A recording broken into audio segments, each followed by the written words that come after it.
Told this to me himself. God has a funny way of showing you lessons. Today it's time to stop singing and start swinging. I just need you to know that I see you and I'm proud of you. I need you to remember that you're royal and we're proud. He took at least 9 that we know about. And I'm not speculating because he told this to me himself. God has a funny way of showing you lessons. Today it's time to stop singing and start swinging. I just need you to know that I see you and I'm proud of you. I need you to remember that you're royal and we're proud. He took at least 9 that we know about. And I'm not speculating because he told this to me himself. God has a funny way of showing you lessons. Today it's time to stop singing and start swinging. I just need you to know that I see you and I'm proud of you. I need you to remember that you're royal and we're proud. He took at least 9 that we know about. And I'm not speculating because he told this to me himself. God has a funny way of showing you lessons. Today it's time to stop singing and start swinging. I just need you to know that I see you and I'm proud of you. I need you to remember that you're royal and we're proud. He took at least 9 that we know about. And I'm not speculating because he told this to me himself. God has a funny way of showing you lessons.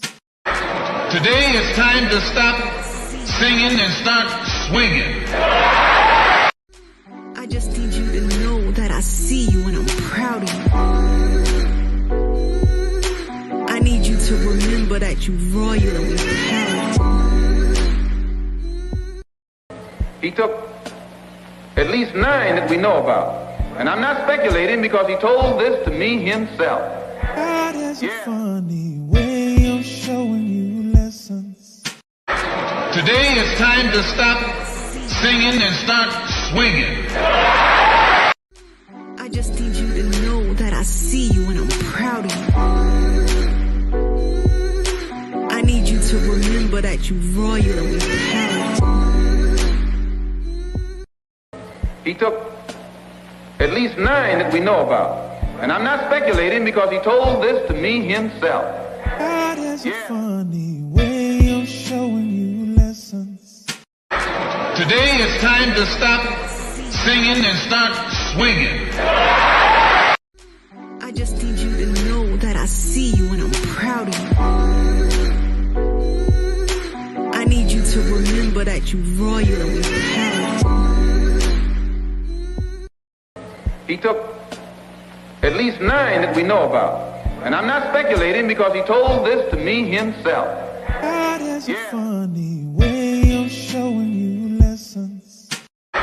Today it's time to stop singing and start swinging. I just need you to know that I see you and I'm proud of you. I need you to remember that you're royal and we're proud. He took at least 9 that we know about. And I'm not speculating because he told this to me himself. God has a funny way of showing you lessons.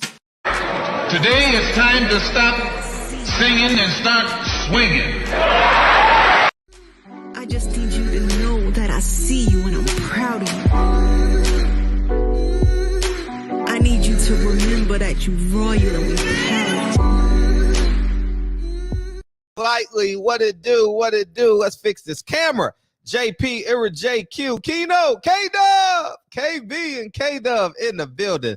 Hey, we good now. We got the both K's in there. And without further ado, we're gonna give an A and a B selection from the Hawthorne Mass Choir. And coming up with the A selection, we have, let me adjust this camera down low. Okay, that looks a little better. Without further ado, Lincoln, you know who we have performing first? We have the star of the week performing.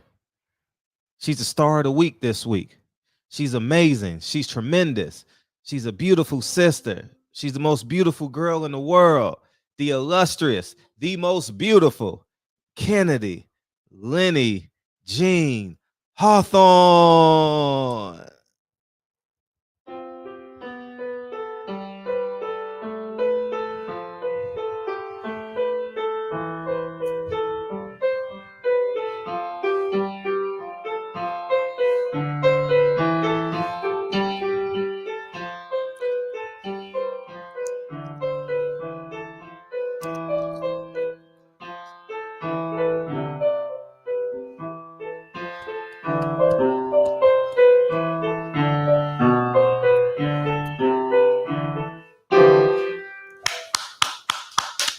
Curtsy!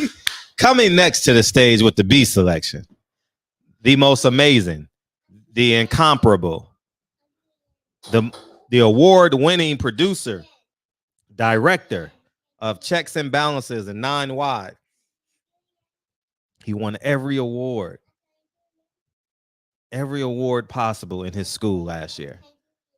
The great Lincoln Curtis Gerald Hawthorne. You're amazing. You're amazing.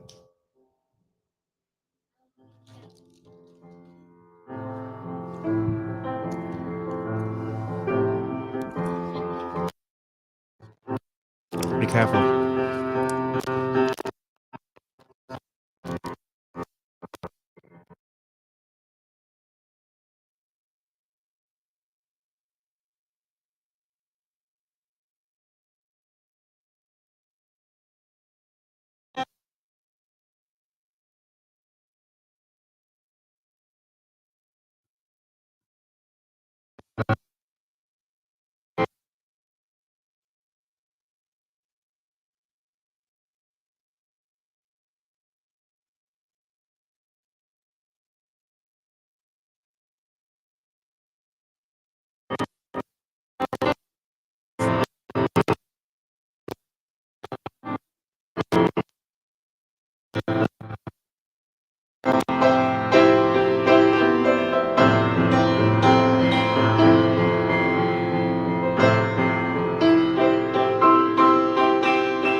Round of applause for Lincoln Curtis Gerald Hawthorne, and they're on their way to bed. I'll come whisper in your ear later, okay, Lincoln?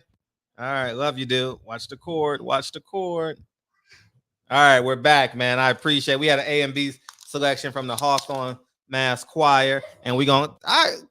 Kennedy, you're the greatest. That's perfect. How did you know that was perfect? That was perfect. Look, that was perfect, Kennedy. Look, Kennedy turned it around for us, man. I appreciate you, Kennedy. I love A and 2, A and B. Yeah, A and B and C means how many songs? 3. Get out of here. Go put lips on. All right. Appreciate y'all, man. Oh, man. Tiffany Haddish and Ari Spears, man, is a disgrace, man. You want to jump in that first? Okay. Why not? I think it's deplorable. It's disgusting. From my understanding is Tiffany Haddish, the kids were friends of Tiffany Haddish. And so that means she was on set while all this was going on. And so she watched it and was complicit. Martin Luther King said silence is a sin. I'm going to tell you what happened to me 2 days ago. Tuesday. I have a tenant who's late on her rent, right? She's a grandparent and on a fixed income. And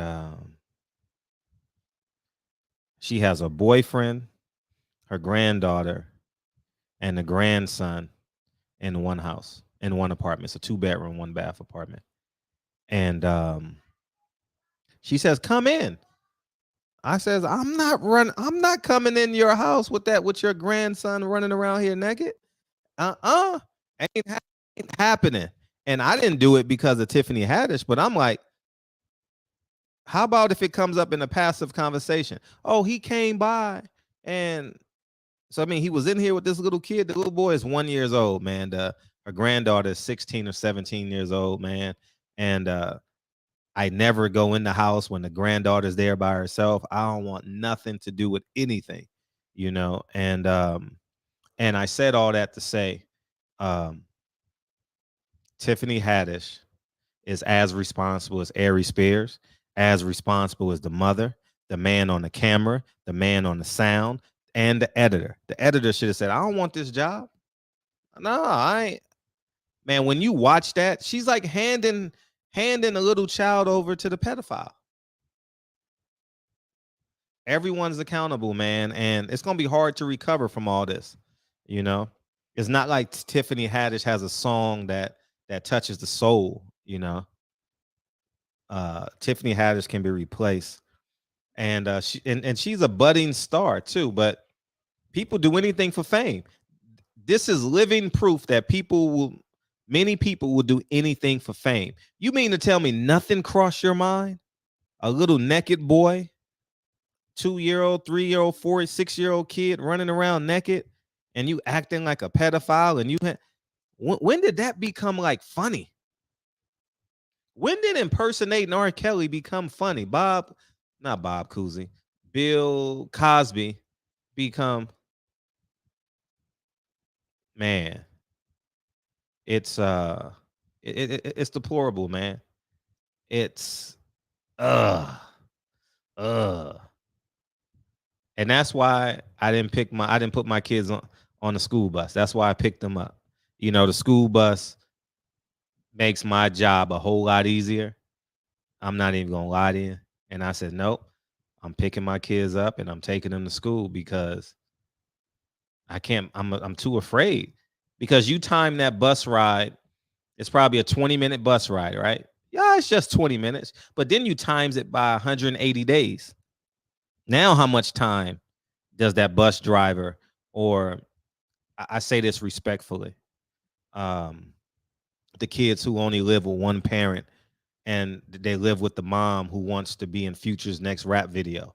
You understand what I'm saying? Or, you know, and that's not just about race. It's just about, it could be a Mexican woman or a white woman. Because I know you guys just say, oh, you're talking about black women. No, I'm talking about the mindset.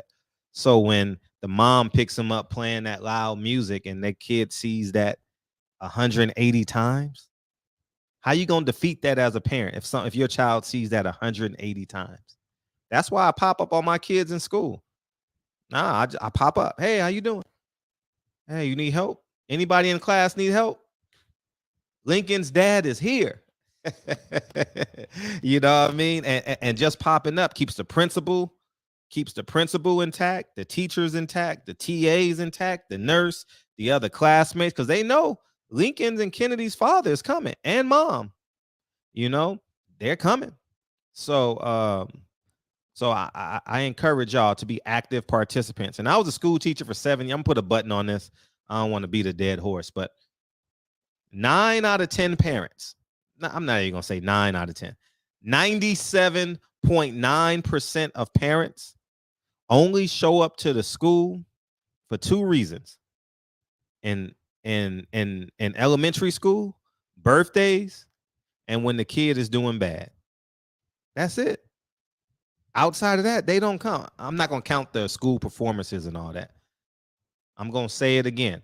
First grade through, because my first half of my career was, 4 years I was at elementary, middle school, and the last 3 I was with high school.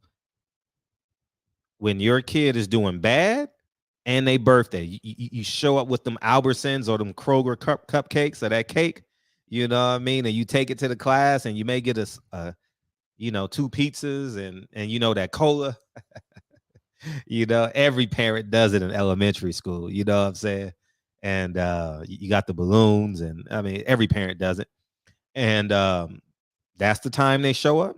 And if the principal or the teacher call, That's it. 97.5, you know. And so I encourage parents to be more offensive. Just pop up. Pop up when your child is doing great. You know, it's and I will say I did teach at an impoverished area. And I would say like how do you say it?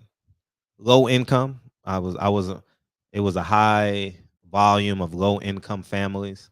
So mom and dad had to work all day, but I think you should go a half day every you should do a half day every 30 or 40 days and go visit your child at school. They light up when they see you. Oh, they light up. Oh, they light up. It's a joy to see parents kiss their child on the forehead, man. It's probably one of the more beautiful things in life. You know, kissing your son or daughter on the forehead, they run into you and they shocked, and they got that shocked eyes with a gleaming smile. You know, it's a beautiful thing, man. It's a beautiful thing, man. So I said all that to say, show up for your kids, man. And Tiffany, everyone is in charge. In this way, you won't have the mindset of of wanting to be famous, wanting to be, you know, all that shit, you know. And I wanted to play this, and then we'll jump into the topic. Dr. Inky was supposed to come on at 7:30. I don't know where he's at, but we're just gonna move on with the show. So I want y'all to see this. I appreciate the person who sent this to me, DL Hewley. What do y'all think of this? It's before we get into the topic. It's just where is it? This motherfucker posts so much. Damn. Oh, here it is right here. When I say I'm very interested in, again, are we right or wrong? Here's a new segment. I got to get an intro for this segment because this shit pops in every day. Yeah, until you're a hero to your kids until you mess it up. Yeah. But really, it's damn near impossible to mess it up because your kids don't get it till they get 25, and you're like, oh, that's why daddy did that. That's why mommy did that. I see it now with me. You know, they'll be out the house when they realize, oh, I got it. You know, when they adult and parenting instincts kick in, they're like, oh, dad fucked up there. Mom fucked up there, but I didn't know as a kid. You know what I'm saying? Oh, I gotta take this damn call. 1 second. It's my handyman. 1 second. 1 second. Hey, what's up, Mr. Lewis? Hey, what's up?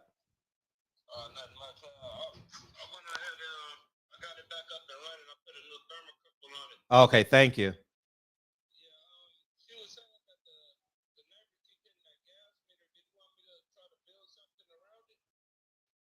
We'll wait one more time. Let me talk to them because they take the trash cans out on Thursday or Friday. So let me talk to them one more time, and then I'll go by there tomorrow and or this week and let them know that they hitting the earthquake line. Okay. I appreciate you, dog. All right, thank you, bro. All right, thank you. All right. Had to replace I got to learn how to do this. I had to replace the whole inside of the water heater. I don't know how to do that just yet, so he helped me do it today. And I can do everything. I can install a water heater. I can light a water heater, but the pieces inside, I gotta figure that out. So I'm getting better at everything. But anyways, man, back to what I was saying. Oh,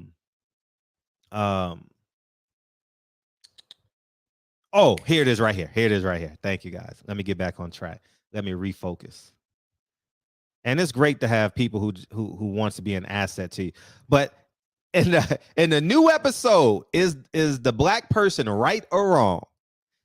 We might as well start a new segment. And all we got to do is go to DL Hewley's Instagram every day. I unfollowed him because black people are always victims on his platform. So I don't follow him. But when y'all send it to me, I go, okay, this works for the show, and I appreciate the brother that sent this to me. Thank you, dog. All right, is the black man right or wrong in today's episode? Here we go. When you get a boycott. All right, here we go. Move your fucking car. You son of a bitch. I'll tell you, black ass. What'd you say? Black ass? Beautiful. All right. We're gonna get the police here, pal. Yeah, and hey, guess what? I've been recording the last 10 minutes. I heard you say move your fucking ass, black ass. Yeah. Great. What are you? Yeah. You're an ass. Yeah, and you're black ass, yeah. No, you're an ass. And you're black. And your address and your whole address. I'm really afraid. What are you gonna boycott me? What are you gonna march? No. And destroy buildings like you guys do? Like we do? Like who? Like black people? Black Lives Matter does. Like Black Lives Matter. Okay, Yeah, cool. Took $90 million from Yeah. the government. Mm-hmm. Oh, that's good. Hey, Just talking. Paul Thulin, how you Get out of my doing? car. How you doing? Get out of my car. Oh, how you doing? I'm Paul Thulin, Yep, and Paul this son of a bitch is parked in our clinic parking spot. It says no parking, Yep. and he can't fucking read. It's been closed for 2 hours. Yeah. No, I have not been closed. There's a If you sign go to that Google, says right if you there. go to Google review, they close at their closed hours or have been at least an hour. No, Yep. no, it hasn't. You see what that Yep. sign says? Yeah, I know what the sign says. Sign says it's open. I know what it says on the internet. Open. Oh man, no man, it's okay. I've recorded everything. It's a gas.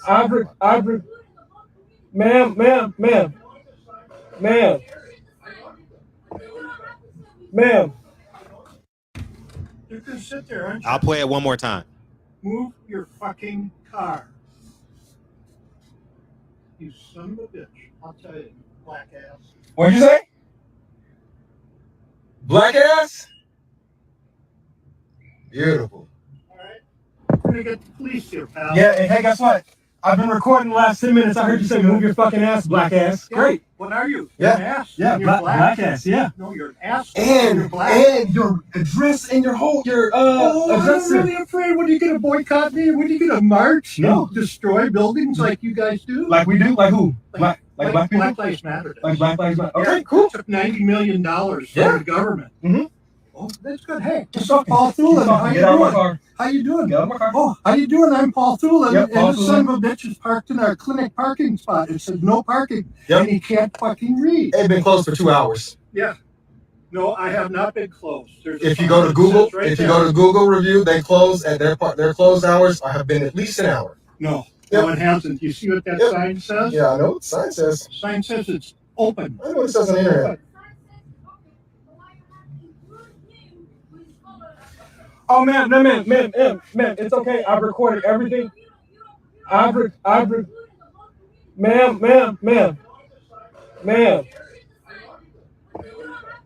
Ma'am. You can sit there, aren't you? All right. Move. All right, your here we go. fucking car. I'm gonna give my take on it. You can sit there, aren't you? The first answer I want to say, is he racist? Black man randomly shoots multiple people across. God damn. Send me the link on that shit to my DM. Is the man racist? Yeah. He said, yeah, move your black ass. He didn't have to say black ass. He could have said, young man, you're in my parking slot. You know what I mean? So is the man racist? Sure he is. You know what I mean? Here's the other part I want to say too. Get off of that man's property. Stop This is just my opinion. I already said the man is racist because if a man is in my parking slot in my apartment building or hypothetically, I have a gate now, you know what I mean? But if someone was parked in my driveway, I would say, sir. I would say, sir. I wouldn't say black ass. You know what I mean? I would say, sir, you're parked in my slot. I'm trying to get my whatever. I'm trying to get home, basically. And sometimes when people, I have two properties that are connecting, meaning I don't own one side of it. I own one half of, but it's on one big lot. Okay. And sometimes like on Saturdays when they watching football or when the Raiders and the Cowboys are playing, my property's always full because, you know, people always come over, watch the game. I already know I'm going to get a call when the Cowboys or the Raiders are playing. They in my parking spot. You know what I mean? So if I'm in the area, I'll stop by and I'll talk to the people and just make it seem fair. But um um so from that perspective, sure, he he can be considered a racist because it's how you interpret it. Some black people will interpret that as being racist. My black ass would have said, "Oh, my apologies. I'm on your property. I'm getting the hell off of there. You're on the I'm talking to the young black man. Don't go searching for racism. My advice to everybody, don't go searching for racism. Don't go searching for it. If you know it's present, get your ass out of there. Get your ass out of there. Don't go, oh, hey, I'm recording you. You're in the driver's seat of your car. Just leave, man. You're recording it as if you knew it was going to happen. Just leave. Leave. Leave. You don't want to have 3 white men versus 1 black man. Why would you put yourself in that position?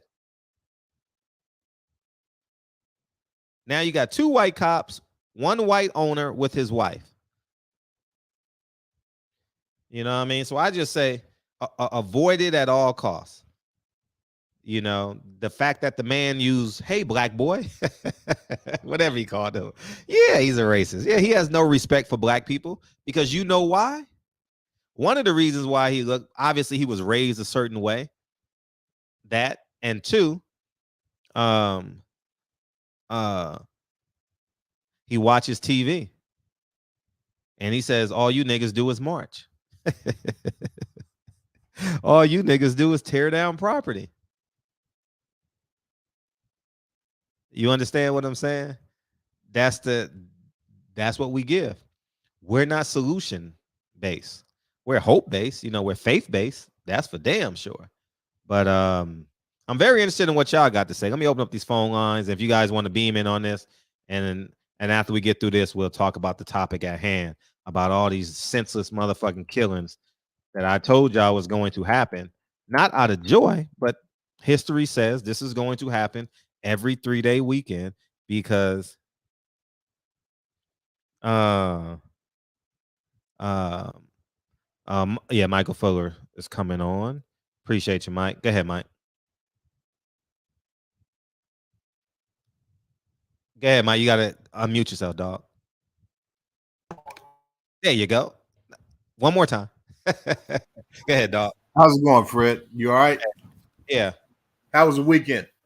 Thank you. How was yours, man? I know you probably barbecued. You got all that steaks in the deep freezer. You know what? We took a small trip. Oh, beautiful. Took a small trip. It was pretty nice hotel. Oh, y'all just y'all did a staycation? Is that what y'all did? Like yeah. That's beautiful. Yep, went up and did that. The place we went, I wouldn't recommend going. They had one Omaha, Nebraska. Went up there for a couple of days, and it just wasn't. That's one of my dream places to go. That's one of my dream places to go. Omaha, Nebraska. Yeah, Terrence Crawford stomping grounds. Yeah. So we had a couple of restaurants there that said that he comes in there a lot. One of the restaurants had his pictures up on the wall. Okay. While his fights. Yeah, so it was okay. I mean, I would definitely go somewhere different next time. I don't know where I haven't been around the country. I haven't traveled around the country consistently for a while now. But it seems like the economy is pretty bad in Omaha, Nebraska. So yeah, you can see the destitute, huh? Yeah. Yep. Time to go buy some land then. Yeah. At the interest rates that are going right now, though, I want that to improve. Now you can pay cash though. You can pay cash. Pay cash, yeah, with no interest. Yeah, for sure. Yeah. You don't want to use your own money though. No, you're right. You don't want to. Not if you don't have to, huh? Not if you don't have to. Right. Yeah. A great interest rate. I know you guys. I know you have a opinion on that. On what you saw. Well, I didn't see it. I heard you talking about it. And you said it was a one guy told the young black guy to get your black ass out of my spot or whatever. For sure. Yeah. And what I mean, there's really no need for an opinion there. I mean, I think that's obvious what type of mindset he had. Yeah. You mean opinion in regards to how the black young man should have responded to it? No, I'm just saying leave because you're on his property. Oh yeah. Just leave. I agree. Just leave. Just leave. Like he showed you. When a person show you who they are, believe them. And I don't know if this is an open carry state or what have you. You don't want the police to come and you got 2 white officers plus 1 white man, and it sounds like his wife is in the back. So, oh shit, tomorrow it's on and popping for sure. Thursday night football, man. The Rams get their rings. But now you talk about branding. You see how I reacted to that sound? Yeah, that was my phone that went off. No, I'm just saying, but you see how important branding is. You see how exactly. I immediately thought NFL, but and just leave, dog. Just leave. He showed you who he was. He doesn't respect black people, and don't put yourself in a lesser spot. Yeah, I think the reason why he may not have responded in the way that he should have is the same reason that most black people right now are completely oblivious to what's going on in rural America. I mean, I live in a rural area. I mean, they're training. I mean, I hear guns going off. I'm way out of the inner city. And I hear gunfire at least every weekend, because they're training for something. They're actually preparing for something, and whether it be the fall of the economy, whether it be I was listening to something earlier today, and I'm on vacation right now, by the way, so enjoying myself. But listening to something earlier today, and they had a Grand Wizard. Grand Wizard from KKK, and he's basically saying, "Hey, they're actually preparing for a race war as we speak." I just think it's just prudent. I'm not saying that we need to go out and be offensive and with anything, but I'm saying that you definitely need to be ready to defend yourself, because there's a contingent of folks out here who, looking for opportunities to wage war. Right. And he could have been the type of, I'm pretty sure 9 times out of 10, he was that type of individual, because if he wasn't, the proper response or interaction would have been, "Hey, young man, this private property, could you get off could you leave the premise?" Facts. And not get your black ass, you know what I mean? Mm-hmm. That's a disposition that you have to be prepared to deal with, So, and I've got people that live around me that have the same mindset. I could tell you some stories, but I won't. Mm-hmm. I'll just say my 20-something years in the military, I'm good to go as far as preparations, to deal with, and I don't want to have to deal with it, but until the FBI show up, I gotta hold my ground, until then. Right. So if something does happen. Right. Yeah. We got 410. What's up, man? What's up, buddy? I talked to you just the other night I when remember. you were talking about Mayweather. I know. I wanted to say, if you allow me just a minute quickly, that after I got off the phone with you, I listened to the rest of your show, and I got to thinking about it, man. And you're right. You're right about Mayweather. I was trying to make a little bit of a case for him, but partly I was agreed with what you were saying. But thinking about it, you're right. He's self-centered, mega egotistical, doesn't care. He's arrogant. He's all those things. And even though Broner, I think, is a screw up, he didn't have to kick him while he was down either. That just kind of adds credence to what you were saying about him. Right. regarding tonight's topic, I would like to ask you, you know, Devin Haney once was asked about fighting Lomachenko. Yeah, and you know what he said. Yeah, he said, I'll never lose to a white boy. And that's why I said it's interpretation, because I don't think Devin is coming from a racist standpoint. I think he's coming from a race dominant standpoint, but I could be wrong. And I'm way biased because I know Devin. You understand? So I don't think Devin's a racist. You understand what I'm saying? But like I said, that statement can be perceived as being racist, and I can't defend it.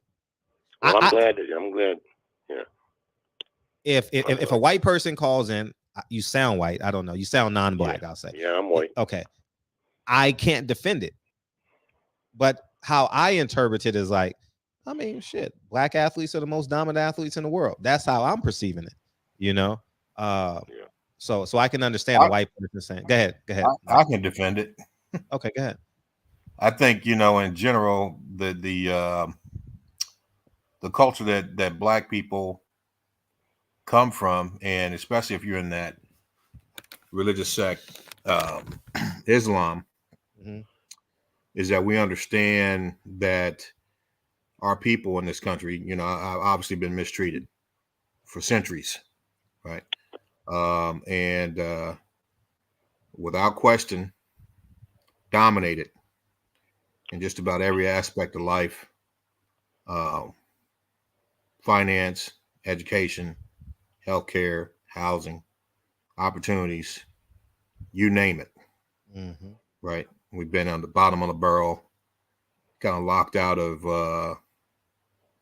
the opportunities that we well deserve based on our contributions in building the country, where our labor, blood, bodies were sacrificed to bring an exorbitant amount of wealth to the United States government and the economy.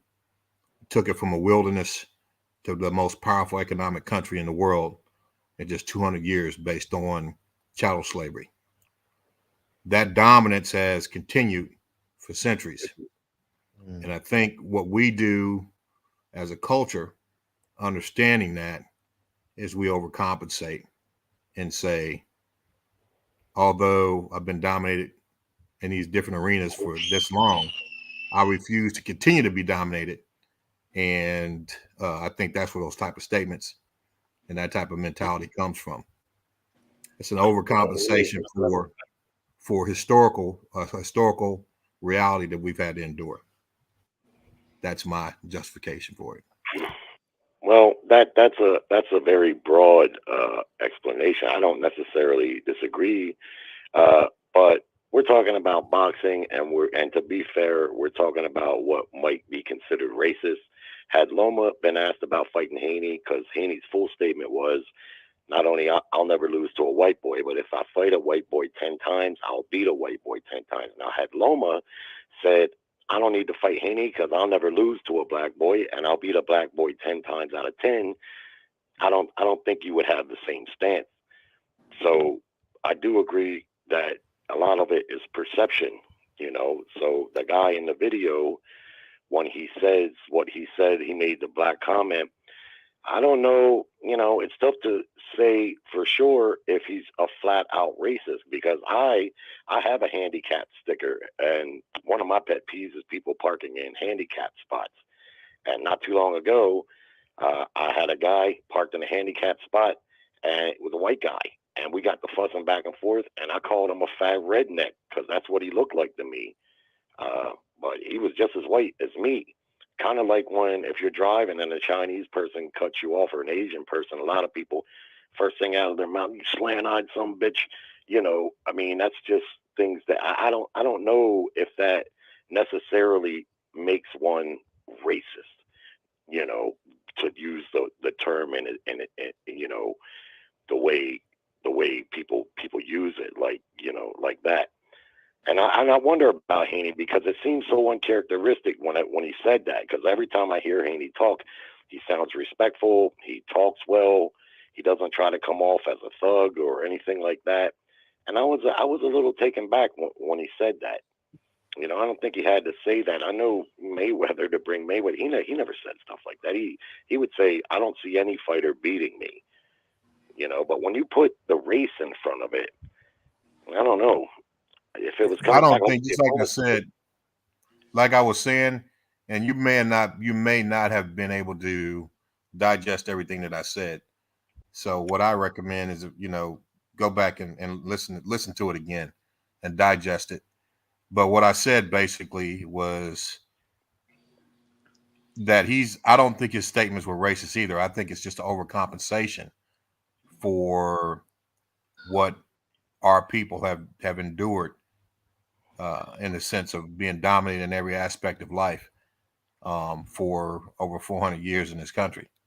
And so when you have that type of disposition as an African American person, and especially with that particular religious sect or belief, then you know that's part of overcompensating for the fact that that you've been dominated for centuries and continue to be so.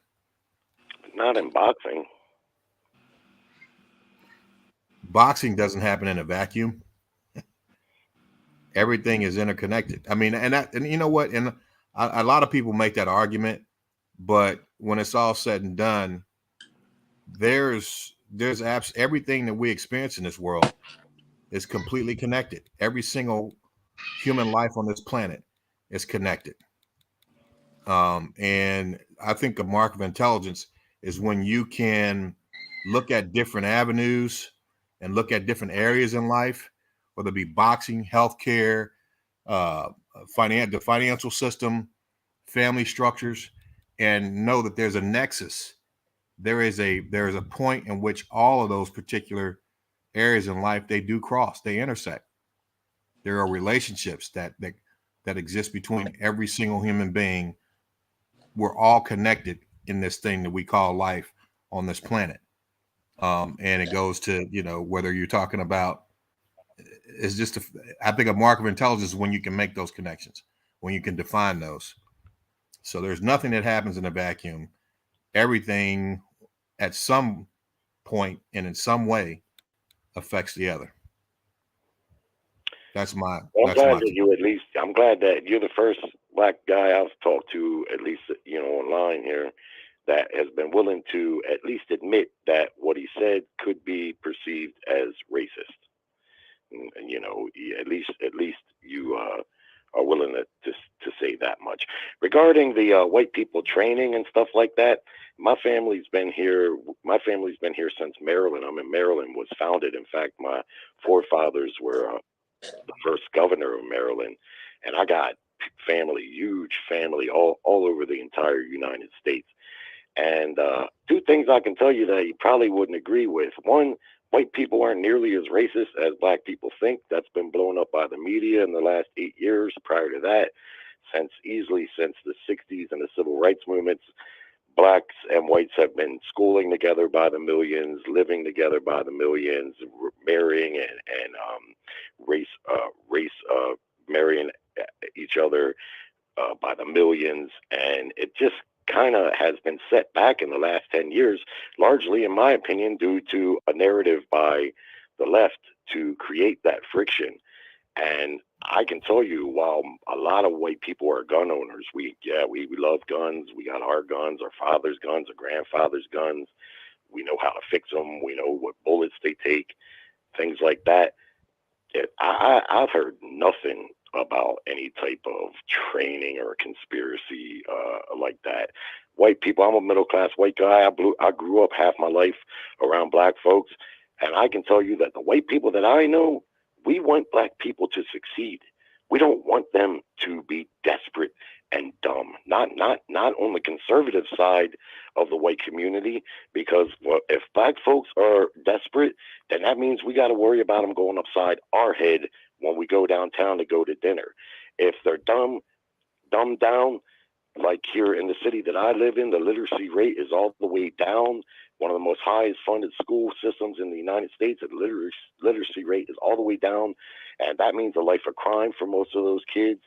Me and my wife sit and watch the news. We've shed tears and prayed to God, watching black mothers crying about their babies dead, being killed in the street. And we scratch our heads and we wonder what's wrong in the black community. There won't be a white man around nowhere when these murders are taking place. And it's 2, 3, 4, 6, 7, 8, 9 a day. And white people don't want that. We don't want black folks to be dependent. That means they're going to rely on social welfare that working class people have to pay for. And like I say, we don't want them to be first of all, no advantage there for us. First of all, there's more whites on welfare than blacks by far. Well, not from a percentage standpoint. When you look at the raw numbers, you won't get me to argue that. Yeah, but you won't see the violence in those communities. West Virginia, where I got plenty of relatives, there's a lot of white people on welfare there. It's a low tax-based state with not much work, but the violence isn't there. Yeah, I mean, obviously, I mean, yeah, we have there's a moral issue that exists in the inner city. There's a moral issue where we have learned to hate ourselves.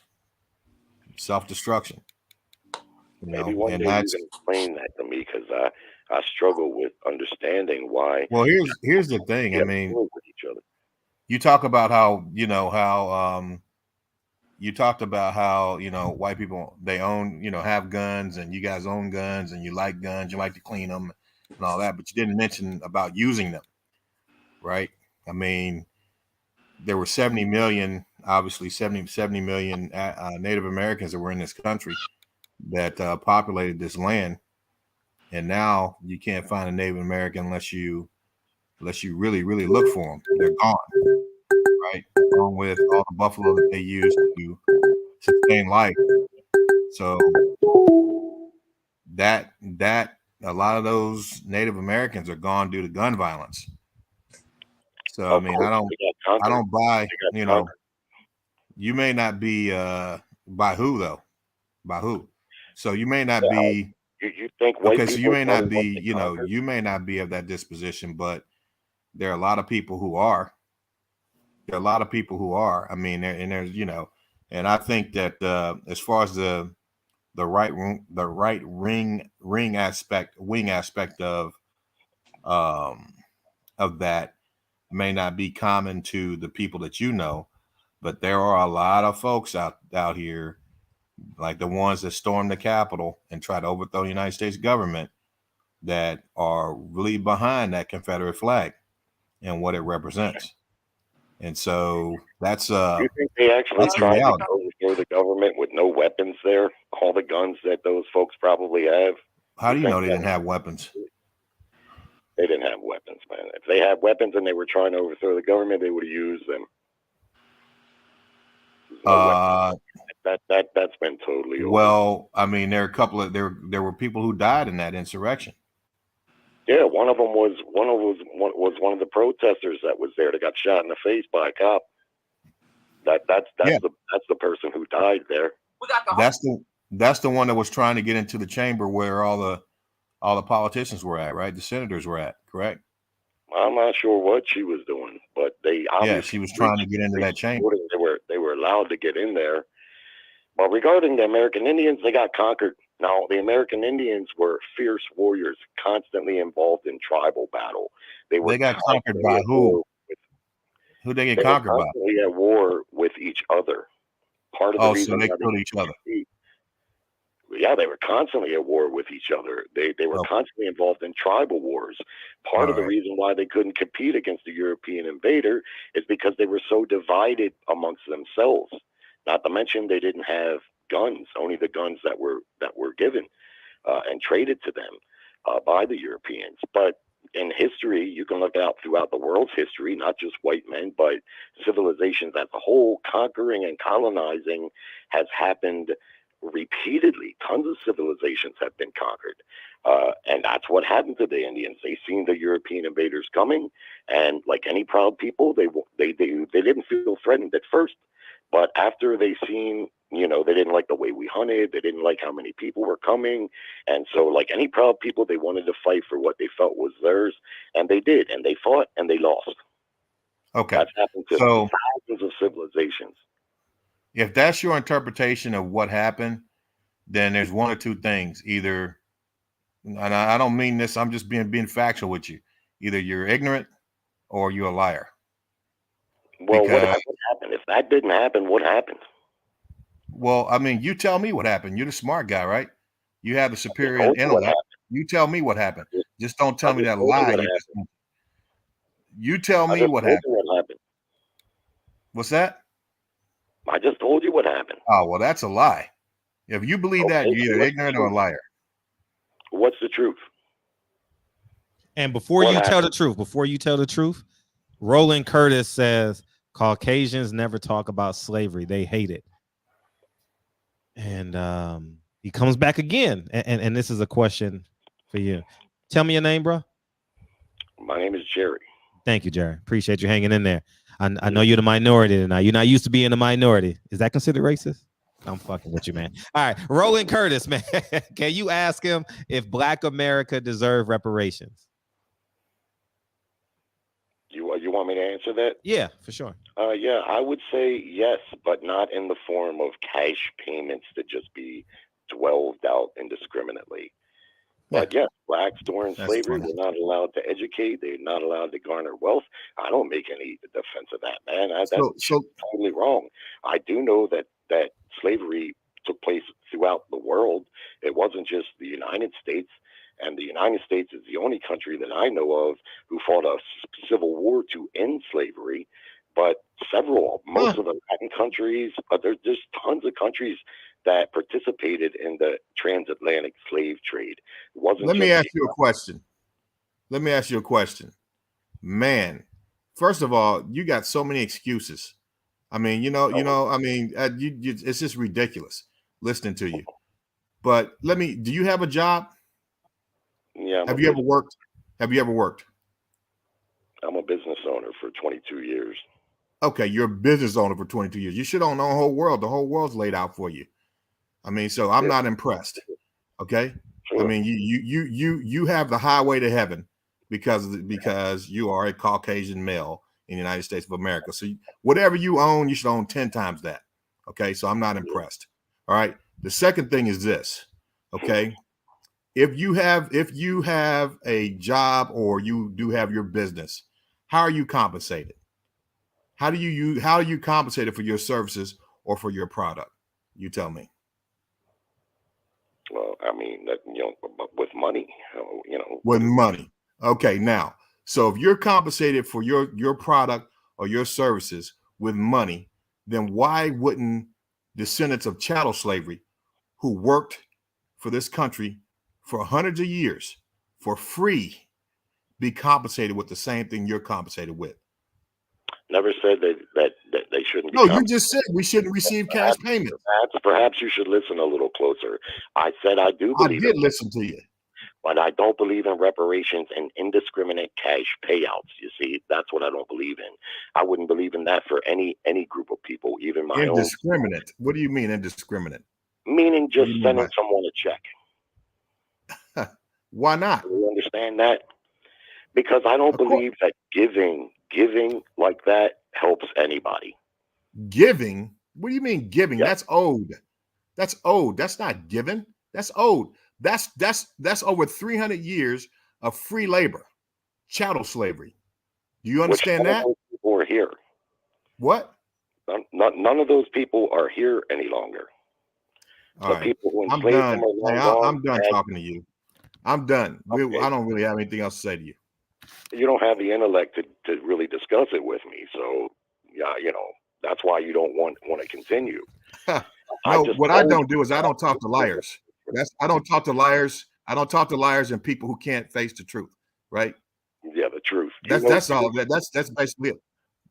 That's so I'm done. Right. I don't have any more conversation for you. Good. Get yourself some intellect and then maybe come back and we can have a rational discussion. Let me holler at Jerry real quick. How y'all doing, fellas? Hey, Jerry, let me ask you something. What type of education do you have? You tell me. I have a high school education. Okay, all right. And you own a business with a high school education? Yes, I do. And I had to work like anybody else. I have a landscape business. I'm 53 years old, and I'm still out there working like I'm 19. Nobody gave me nothing. White privilege had zero to do with it because I didn't inherit anything. Okay. I don't have anyone giving me money. I have just what my black neighbors have, a work ethic, because I live in an affluent area with middle and upper middle class black folks. And what do we have in common? We get up and we go to work every day. And that's how we succeed, whether it's middle class or upper middle class. That's what everyone on this panel does. If they don't own a business, I mean, that's not anything special. When he asked me about reparations, I told him I do believe in reparations. I don't believe in cash reparations, no, but I definitely believe in the wrong that was done should be righted, and a leg up to right that wrong should be provided. I definitely believe that. But I just don't think it would do much good to just give people a bunch, cash payments. So you want to ask? Is it good to give you what you're owed? I don't feel that I'm owed anything. Oh, so if you work and provide a service or a commodity, you shouldn't get paid? Well, certainly I should. If I provide a service, okay. So watch work. Right. Just like I'm saying, I believe in reparations. There's distinctions to be made there, the amazing thing that I'm, and I understand, it's kind of hard to walk in someone else's shoes. When everything is laid out, you don't understand. And I'm not trying to get you to understand. The thing is that our people need to understand what the hell's going on and what we need to do. That's the key. And whoever is listening to this guy, I want you to listen to this guy's justifications and the things he's been saying, and understand that that's very commonplace. He's not an exception to the norm. He's not. So I'll be the one to admit that to you. And while you're believing in white privilege and everything being laid out, you just told me a few minutes ago about how many white people are on welfare. Well, if everything was laid out and so privileged, why would that be the case? Well, the thing is that you didn't mention that they're on welfare. You mentioned we were on welfare. I was bringing up the fact that raw numbers. But why would that be the case? The raw numbers say that you guys are on welfare by raw numbers twice, 3 times what we are. And so I don't understand why you think that that was something to bring up from a black perspective, and you didn't address the fact that you guys have 2, 3, 4 times as many people on welfare. Soaking up taxpayers' dollars. There's more white people on welfare than black. So I'll have to point out to you that 75% roughly of the country is white.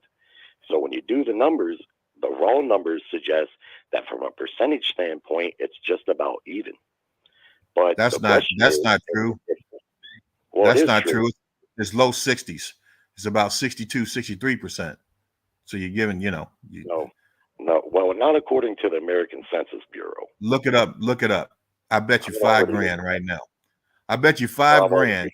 I bet you $5,000 that it's not 75%. Well, how about just answer the question that I asked you? Oh, okay. If things are so laid out for white people, why are so many white people poor? You guys I don't even want to answer that question. You tell me. Because if I answer, you're gonna get upset. No, but this is the platform where we do get upset and have conversations. So, but go ahead. The point Jerry. is that you have. Oh man, let me just say it this way, okay? Let me say it this way, man. For you to sit up and say that there's no such thing as white privilege, is that what you're saying, Jerry? That's your name, right? Yes. Is that what you're saying? And what I would say is it's nothing in the context that what you seem to think. Okay, so let me break something down to you, Jerry. Okay, I'm gonna break something down to Yeah, you. break it down to me, because Okay, you're all right, going you to tell ready? me about white You privilege. ready? I can't tell Yeah, you. I'm getting ready to break it down to you. Are you ready? Okay, right. Okay. All right. So my background: served in the military for 25 years. Joined when I was 17, retired at 42. Okay. I was a naval nuclear engineer, certified naval nuclear engineer on submarines. Several master's degrees. I got an MBA. I got a master's in nuclear engineering. I got a master's in mechanical engineering. Got a PhD from the University of Southern California. I live in a small cul-de-sac. The people who live around me are Caucasian. The guy that's to the right of me, high school diploma, lives in the same neighborhood I live in. The guy to the left of me, high school diploma, lives in the same neighborhood that I live in. The guy down the street, he's got a bachelor's degree. He's a retired teacher. Same neighborhood I'm in. Brand new boats, brand new cars, same house. And what's your point? How does that happen, Jerry? It's called work ethic, my friend. Work ethic. Now, you want to hear a little bit of my history? It's not nearly as refined as yours. I'm done. Hey, that's called work ethic. Is that what you're saying? Yes. That's called work. That's called work ethic. That Caucasian people with high school diplomas can live on the same level as me, as after my sacrifices in this country. That's what you're saying. You're saying that's just. Yeah, you never heard of work ethic? You never heard of a person ethic. becoming successful because they have a great work ethic? And that's the amazing. That lives up the street from me, he owns a paving company. I want you guys to listen to this dude. I just told this dude hold on. Yeah, this is me, because what you're going to get is a fair and rational response from the other side. You see, because I grew up with black folks, I got black folks all throughout my family. You're not talking to a racist here, so if you want to paint me as that, that's what you're going to do. But I'm just giving you an even-keeled, flat-footed response to what the other side is. My neighbor doesn't even have a high school education. He's a poor country boy from down in Georgia. Yet he has a bigger house than mine, more expensive cars than mine. He has boats and all kinds of shit, just like you were talking about. But I know how he got it. Every day when I go to work, I see him pulling out, going to work too. And we wave to each other. We're good friends. We're neighbors. And I don't never question how he got that, because I know how he got it. I see his work ethic. And I see it consistently throughout the area that I live in Maryland, because it's very affluent. And I see a lot of successful black folks around me. And what I see mostly is a two-family household. I see them going to work every day, and they're participating and getting a piece of the American dream that their forefathers paid a heavy price for. Now, firstly, downtown, I see a different situation, and I realize that there's social ramifications for why that is, and that poverty plays into it a great deal. But I'm a personal responsibility guy. I know that regardless of your minority status, if you go out that door in the morning with a good, constructive attitude and you want to be successful, you can be, and you are living proof of it. I think the amazing thing to me is that everything that I've said, you still think that you can tell me about what I've experienced in life. That's the amazing thing about me. Everything that I've said, you still think that you're in a position that you can tell me about what I've experienced in life and what I see every single day. You're conflating. I never telling you what you experienced in life and everything you said. You're trying to make a big nothing burger. That I never said none of that. I'm just telling you what I got to say. And if I can't comment on anything that you're telling me, then how can you comment to me about white privilege? You're saying it doesn't exist. You're saying it doesn't exist. I'm here. Let me put it this way.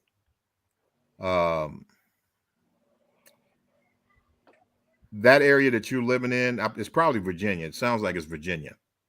No, it's Maryland. Okay, Maryland, Virginia. That's the DC, Maryland, Virginia area, the DMV, right? Right, you're in that area.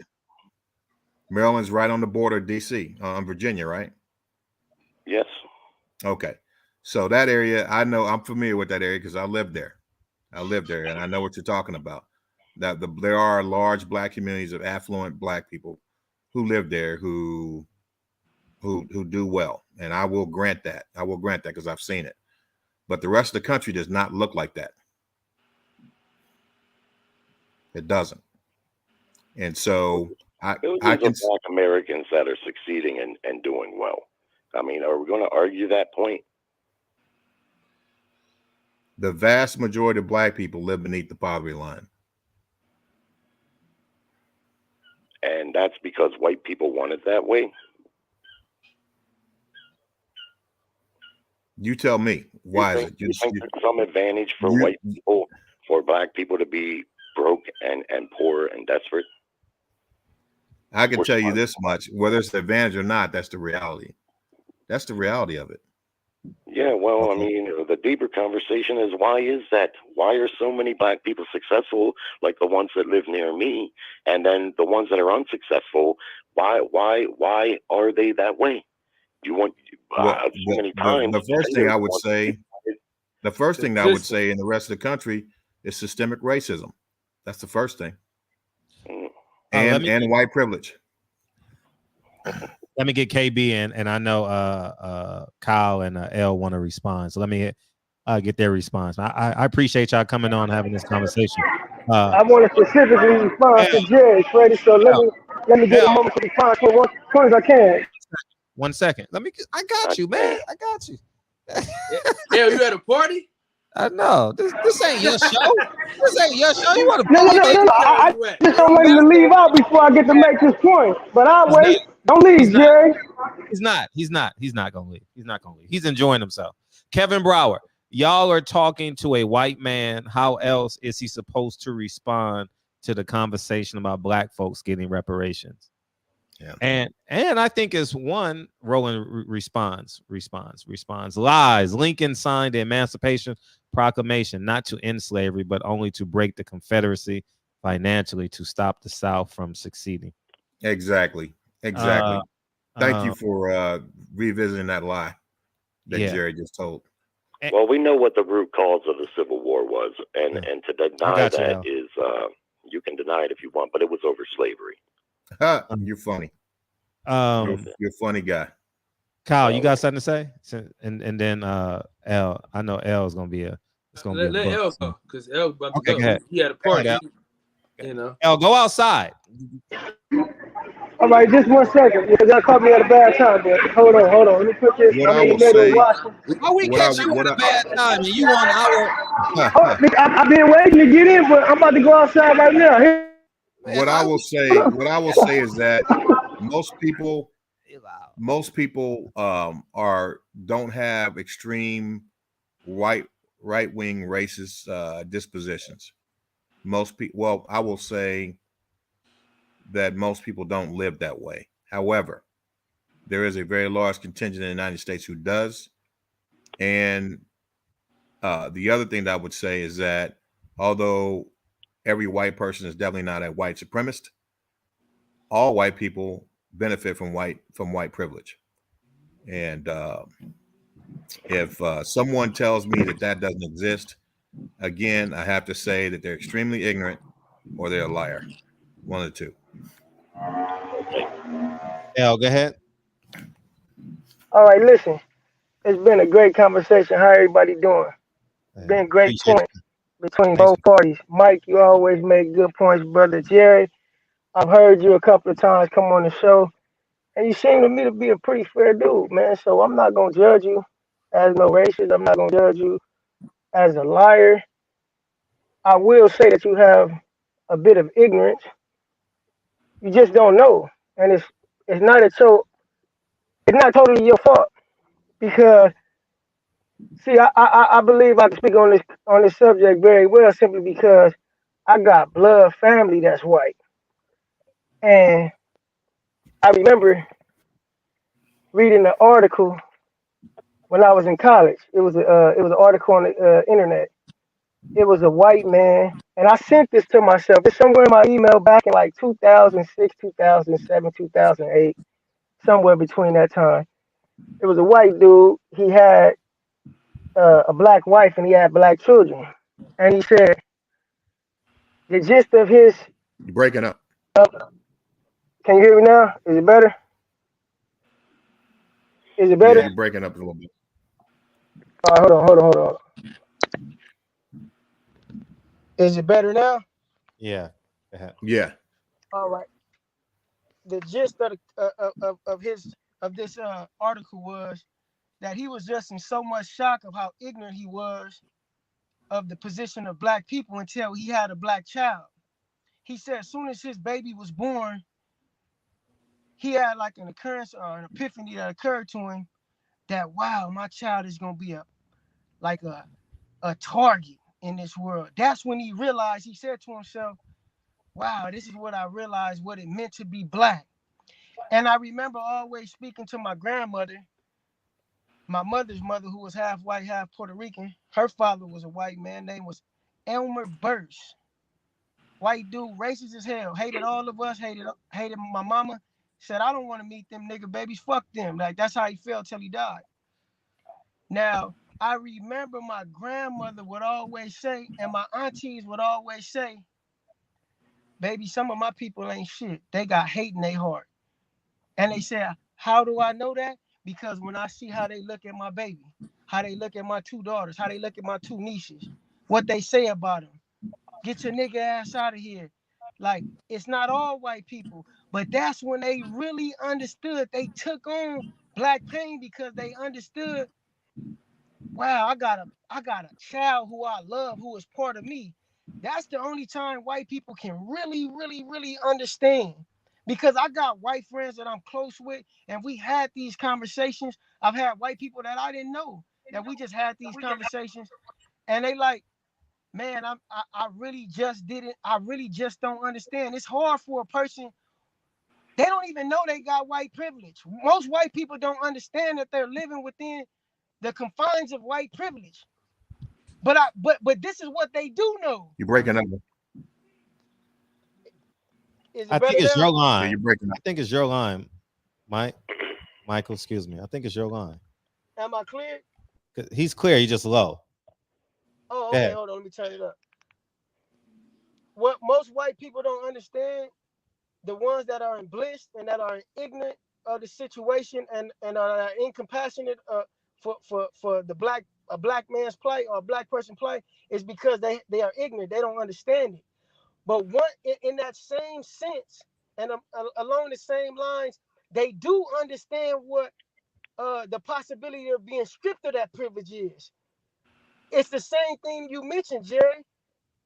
This is why you can easily say, I don't believe that. I believe that black people deserve reparations, but I don't believe they deserve money.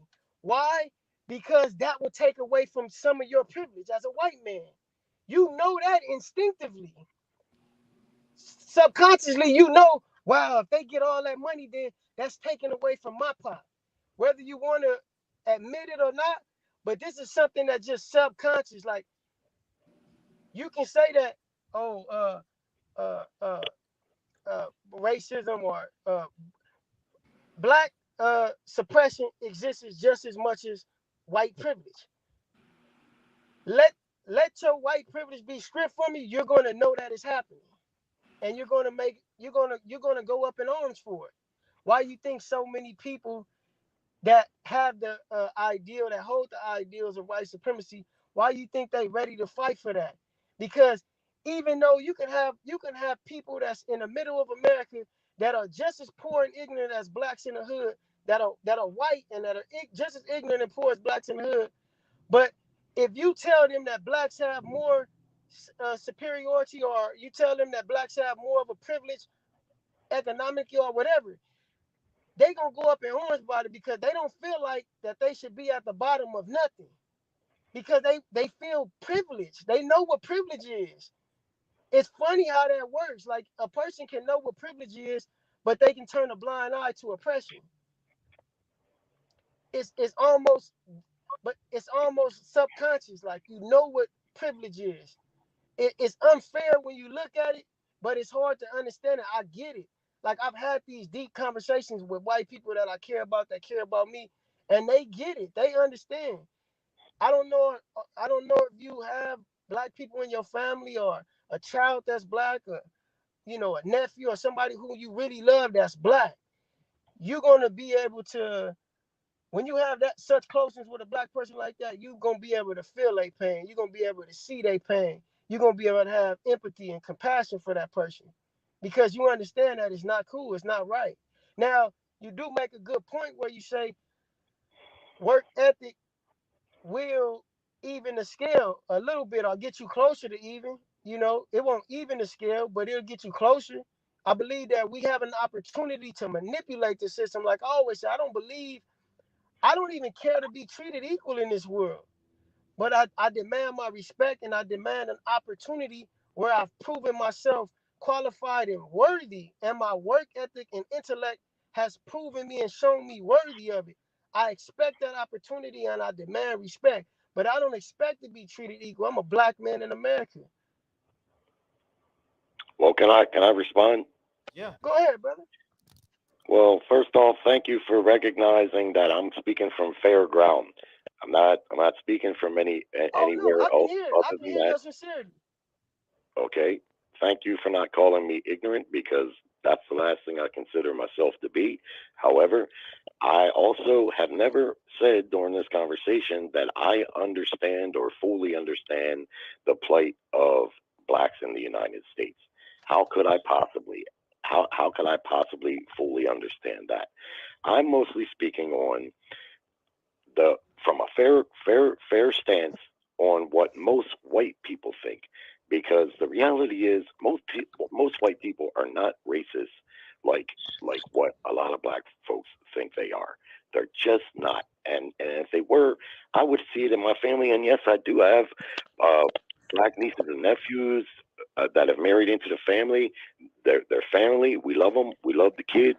And there's that's almost any white or black. You can't hardly find a white or a black family that doesn't have, in today's society, some of the other race in there.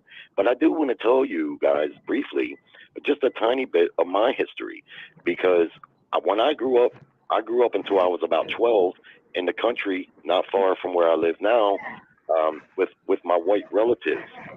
And then my father got sick, and he got real sick, and my mom had to go on welfare, and we had to move to a Section 8 development. And the rest of the time, I grew up with black folks. And where I went to school, it was 88% black folks in my high school. I was in the minority. Now, do I have to tell you how I was treated there? I was referred to as that white boy. I was beat up, jumped 3 times for nothing else than just being white and perceivably vulnerable. I had to fight almost every single day when I grew up in that area, because I was a minority. If you go to any country around the world, every minority has a plight. Blacks in the United States are a minority. That doesn't necessarily equate to white privilege in the way that most black folks, at least from what I can see, what they think. Because I grew up in poverty just like so many other people do. But I worked hard from the time I was 15, and nobody gave me nothing, man. And that's just the honest truth. I didn't have rich relatives to inherit any money. When you talk about white privilege, the deeper conversation is, and a way to make a guy like me maybe understand better, is to explain exactly what you might be talking about, because I did not experience any white privilege, nor did my brother. My privilege is, like I said, I'm 53. I just had heart surgery in March. Tomorrow, I got to get up and go work 8 hours of labor. That's not privilege, man. The reason I have a decent house in a decent neighborhood is because me and my wife, we work full time. And if we stop working, we eating beans on the curb. You see? I don't have no white relatives to bail me out. There's no collective effort by white people. You guys are giving us too much credit. We're not that organized. Okay, we're not that organized. We don't get up in the morning and think, how can I keep a black man down? It just doesn't work like that, man. Everybody's out here on their own square. If you get up and you try to succeed every day, you're going to be successful. And I have to bring it up. Barack Obama is a perfect example. Twice elected to his office, the highest office in the land. You see, he worked hard for it. The guy running the show, and I'm sorry I forgot your name, all those degrees, that's impressive. I'm sure you had to work very hard to get them. Nobody gave them to you. I'm sorry? If somebody was able to give you those degrees, you probably never would have made good use of them. And that's what I mean about reparations. I mean, it should be done in the form of low to no interest loans, free college, things that where you put a little effort in so that it can be tangible, and then you reap the benefits and maybe not have to pay. Because I do believe that blacks are owed a debt for the wrong that was done. I certainly believe that. I don't believe in giving anybody, just giving somebody something, just giving it to them, because I know what happens, the difference between being given something and having to earn it to a degree to where you can take pride in it and make use of it. Yeah, but now watch this. If you don't believe that we should be giving money, then why is it not a problem that everybody else has received money? Everybody else has received reparations in the form of monetary value. Why can't we get our monetary value? Why can we get our reparations in the form of monetary value? Well, it is monetary value. A no interest loan is monetary value. Why does it have to be a loan? Nobody else got a loan. You got to understand that people. You gotta understand that. You can you hear me? Yeah, I can hear you. You gotta understand this. When you say everybody else, who are you talking about? Let me tell you. Are you aware that all the immigrants that came over here, they were given land grants and money? All the European immigrants that came over here, early settlers, they were given land grants as well as money. Totally don't agree with that. You can't find a conservative that's going to agree with immigrants getting any money like that. They just gave. Go ahead, Mike. We're talking about even from the Ukraine. Yeah, they just gave them all them billions of dollars. The refugees from Afghanistan, from the Ukraine, they all received money. They all received money, and I don't agree with it. And you know, and I don't even think it's really could be called reparations, because the United States government didn't do anything against them. No, at all. Totally don't agree with that, so, man. But they received money for their hardship. A great deal of money. But hear me out. I don't agree with that. When you're talking to me and asking me if I would have had a say in it, I would have said hell no. Now I don't believe. I believe as far. Go ahead. Go ahead. My point in saying everything that I said, just to be clear, I'm not saying that every white person is racist. I mentioned that several times, but I do think that all white people benefit from white privilege. You may say that, you may say that it's not, what do you have? You don't have the family behind you. Your capital is human capital in the form of your ethnicity. The fact that you're a white man means that if you and I go into the same environment, there is a 99% chance that you're going to be looked at a lot more favorable than I am, based on just your demographic. Those are just the facts. Well, why do you think that? If you believe that, why do you think it's that way? Well, people feel comfortable with those who look and they think they have looking like their relatives. They look just like them from here. Here's a prime example. I work in an industry that's very isolated. It's a unique industry in the nuclear industry. I work in the nuclear industry. When I go down to work every day, I don't have to walk more than 100 feet. and I see someone that's related to someone else in that plant. I know husbands and wives, sons, daughters, cousins, uncles that work in these nuclear power plants. High school diplomas, okay? And there's so much nepotism and cronyism that it's sickening.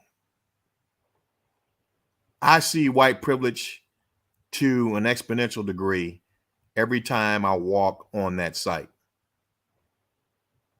I just wish you could further define it, because I hear the term, but I don't really hear anything that really defines it. You don't hear anything that defines what? White privilege? Yeah. I just said it. I just said it before. Well, you talked about cronyism and nepotism, but what tangible defining characteristic? How is it? Okay, so let me break this down, okay? So I know a guy that works, and this is commonplace. He works at the plant, high school diploma. His wife works at the plant, high school diploma. Their son works at the plant, high school diploma. And their daughter works at the plant, high school diploma. Now, you can't tell me that there aren't minorities that are qualified that couldn't have been hired in those positions. Jerry, let me ask you a question, and Mike too. Actually, shit, everybody. Are you speaking from a DNA perspective? DNA perspective, like when, for example, when they say there's white privilege, do you think it's from a DNA perspective? When I think of white privilege, what I see as white privilege is whites have always been allowed to educate and garner wealth. Mm-hmm. Whereas during slavery, it's well known, black folks were not allowed to do that. And that's going to put them behind the 8 ball. That would put any race behind the 8 ball. That was as wrong as it could be. Right. And we're the only race that's behind the 8 ball like that, though. Pardon? That's because a lot of people like to describe. I let him finish his point. I'm real interested in this point. It's you 3 centuries. I can respond. You can respond as long as you want. I'm interested. 3.5 centuries of that. 3.5 centuries. Go ahead, Jerry. You know, in the modern era, if you will, I don't see the white privilege as, now you have to understand from my perspective, when I hear the term and I hear black folks using it, immediately I'm like, it doesn't exist like that. It's not like that. Will a family member take care of other family members at a place of work if they can do so? Yeah, but that's not something exclusive to white people. That happens in any race. You have to keep in mind too, and you might not want to hear this, but the fact is, white people conquered and colonized this country. They still make up for roughly 2/3 of this country.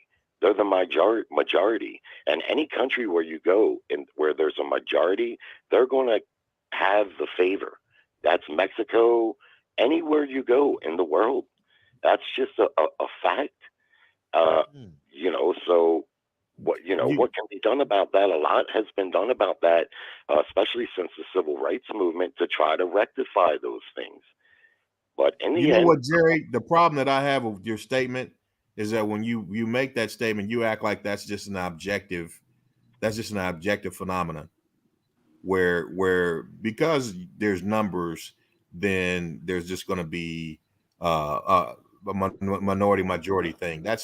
We already know that the demographic in the country is changing, and there's things in motion right now that are taking the ability to equalize some of the wealth, spreads some of the wealth that exists in this country around the different demographics. There are political moves right now to make sure that certain people can't vote, make sure they can't get to the polls, right? So when you talk about this whole majority minority thing, you say it as if it's just an objective thing, and it's not. There's a lot of undercurrents. It's just a basic fact anywhere in the world. Okay, so let him get how Jerry. can you, Jerry, let him get his point off. so how can you explain like what happened down in where Mike Brown was shot in St. Louis, where the particular town he was in is like 70-80% black, but there's no city officials there that actually make rules for the school systems. A lot where the money's at, they're disproportionately stopped by the police, given tickets. How do you see what I'm saying is that when you make the whole argument of majority minority thing in regards to numbers, you try to whitewash it and say that, oh, it's just a fact, where it's a completely objective process, not understanding that there are undercurrents there that are meant to subjectively target and oppress black people. And if you say that doesn't exist, then again, I have to say you're extremely ignorant or you're a liar. Yeah.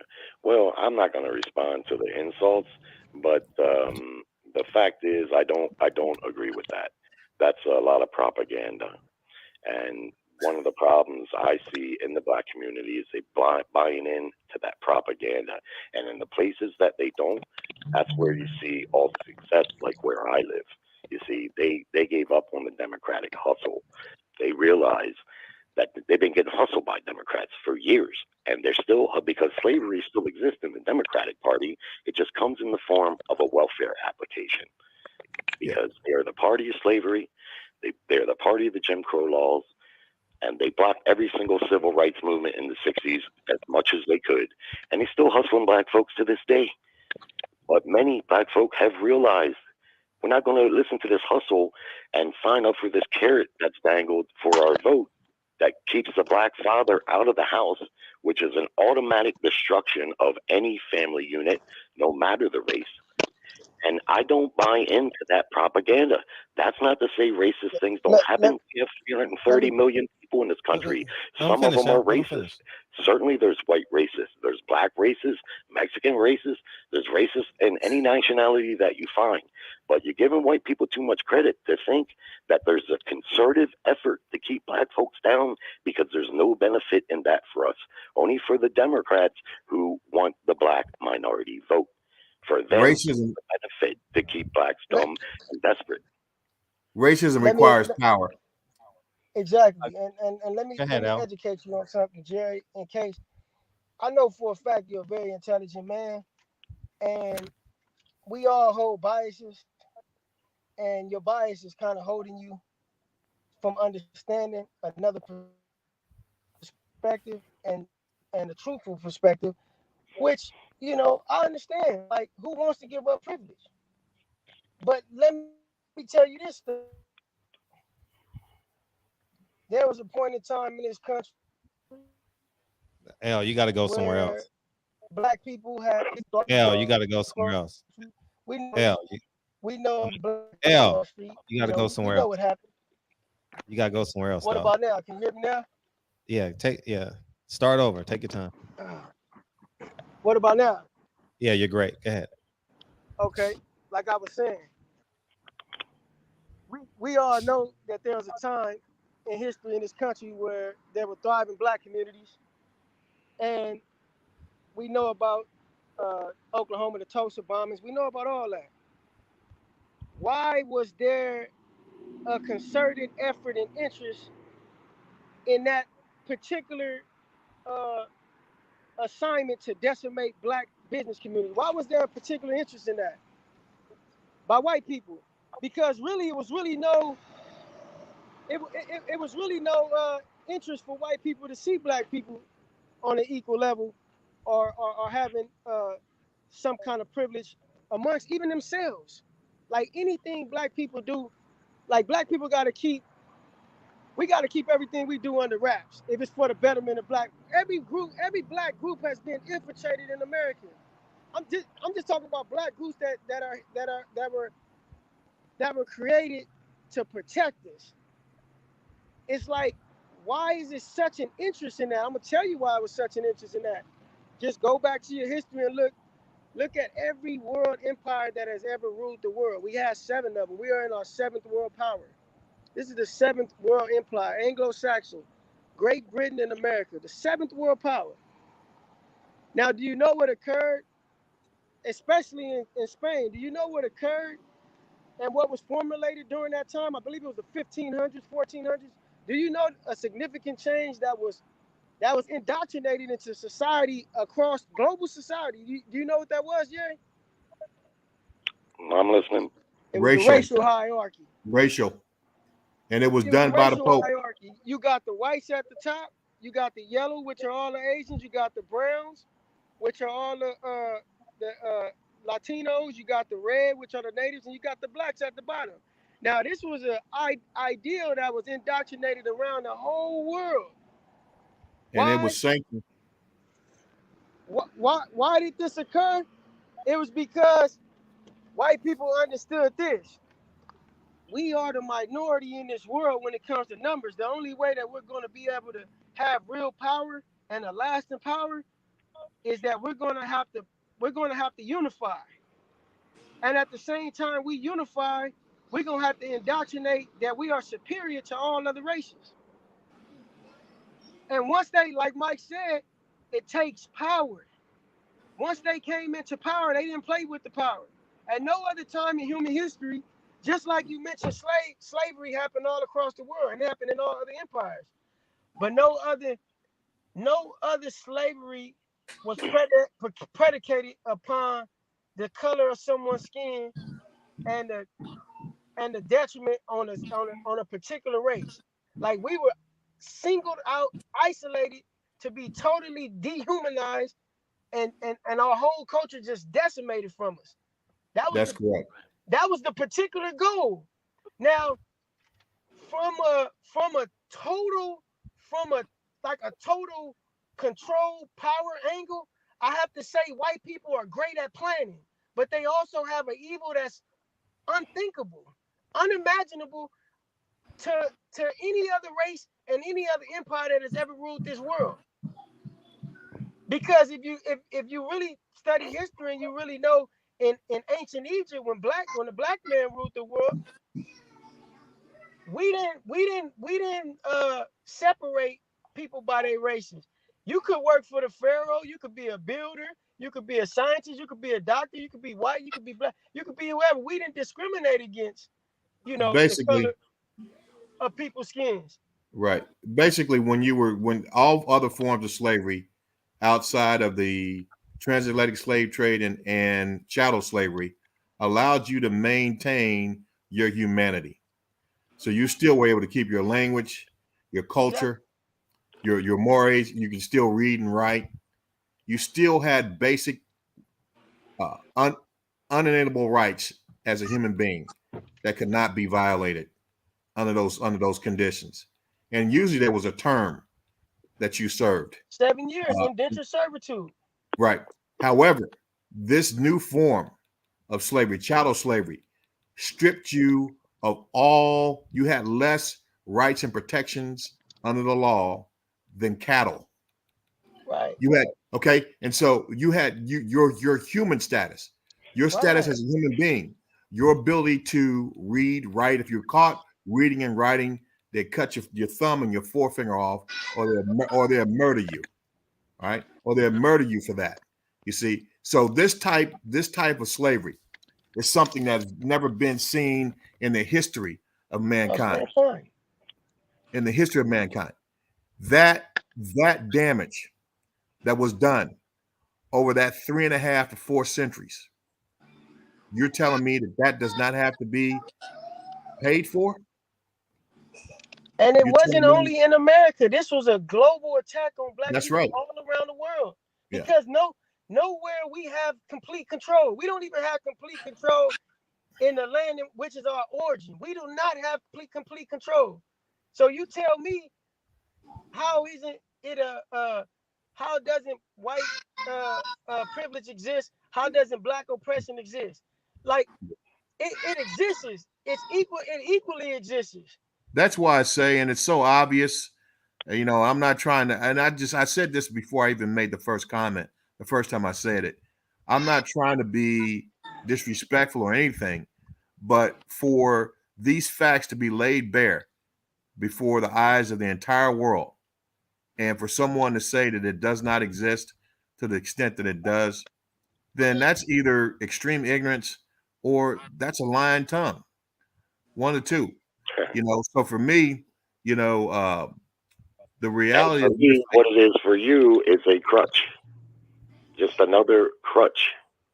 How's it a crutch? Now I'm about to tell you something that I know you're not going to appreciate, but this is a historical fact. Slave trading began by the West African kings, who traded away their own people as slaves. Of course. That's how it all started, my friend. I know that's a hard pill to swallow, but it's the truth. You're right. You see? What was the definition of slavery in Africa at that time? Oh, let him finish his point, and then y'all can respond because I think it's. I thought he made his point. Oh, okay, I'm sorry. Go ahead, finish. Central and West Africa, sold by West Africans to European slave traders. Right. There's no question, was it right or was it wrong? But it's always really been about class discrimination, because the African kings were every bit as black as the African slaves that they traded. And they trade commodity, their own people. But it wasn't the color of their skin that made them slaves. It was the kings had the money and the power, and the indigenous people were poor. Usually it was a debt that was owed. Now, here's the deal. That slavery that he's referring to, that's indentured servitude. Exactly. That type of slavery did not exist in Africa. Chattel slavery did not exist in Africa at all. So that doesn't negate the fact that they were trading away those slaves. So that puts them on par with whatever was going to happen to them, because they knew not of what was going to become of them. They weren't trading them as doctors or teachers. They were servants, and people want to make a distinction between what type of servant that they were. Maybe there's some distinctions to be made there, but when you trade away your own people to be slaves, they're trading them as slaves. So they were servants that could read and write, that had skills and abilities that they applied within that society, right? That had certain inalienable rights. What I'm saying is, and it's documented, that the type of chattel slavery that existed in the transatlantic slave trade is nothing short of satanic. Man. Okay. And so evil. Straight pure evil. And if you deny that or try to justify I don't deny that. Again, I will say it's one or two things. You're either extremely ignorant or you're a liar. If you want to convince yourself of that, you can, but saying it repeatedly is not going to make me ignorant. You can disagree with me, but I'm not telling you anything. I haven't said anything that you've told me is not factual. You just disagree with. It's not factual. It's not. The things that you're saying are not factual. These are if you try to compare the slavery that was known in the world. Did not do that. Just told you, dumbass, that I said it was different.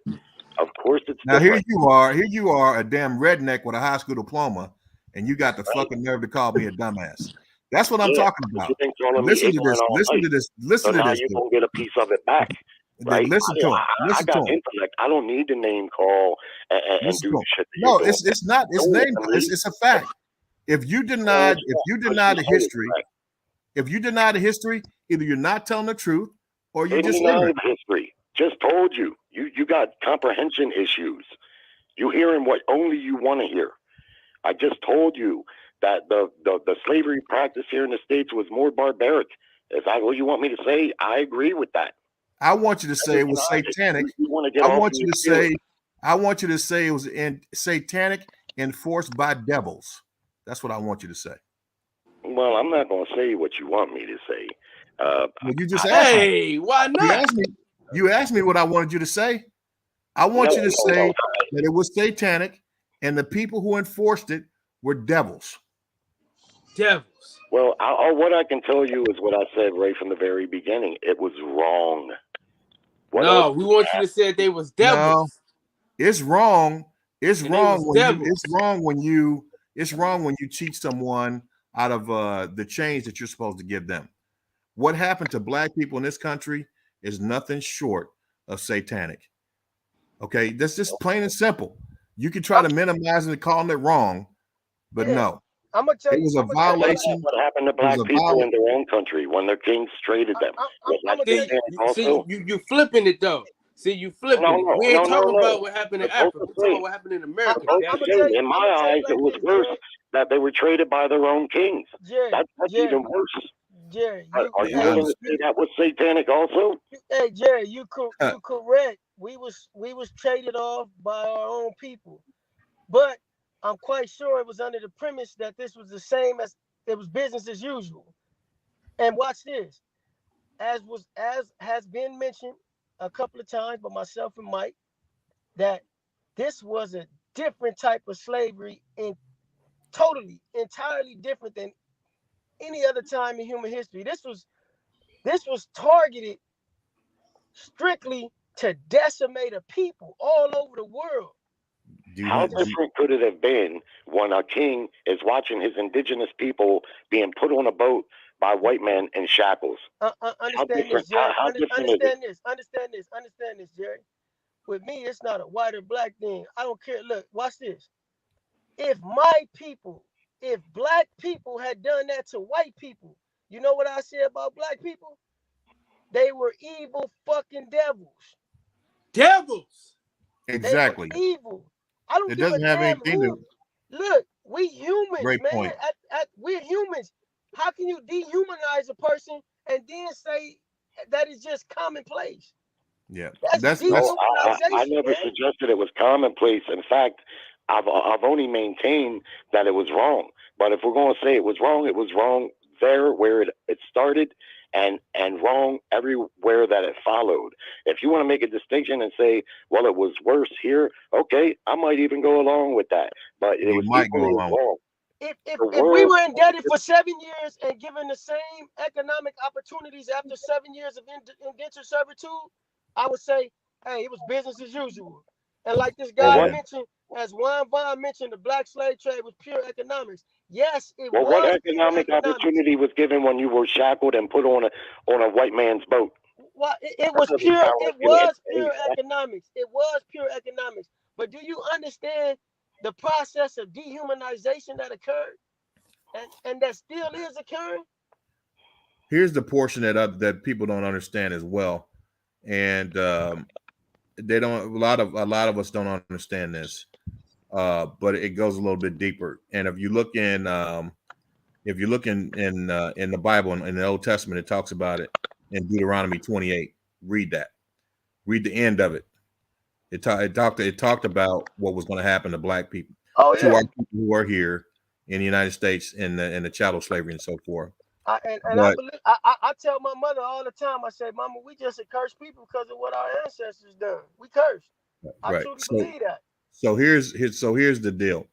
When it's all said and done, the phenotype is true. We had the same phenotype as the people who sold us into slavery, but we were not the same people. As far as just like when you look at Asian people have the same, like a Japanese person has the same phenotype as a Chinese person, has the same phenotype as a Korean person. But if you call a Korean person Japanese, they get very offended because they are not the same people. They're the same phenotype.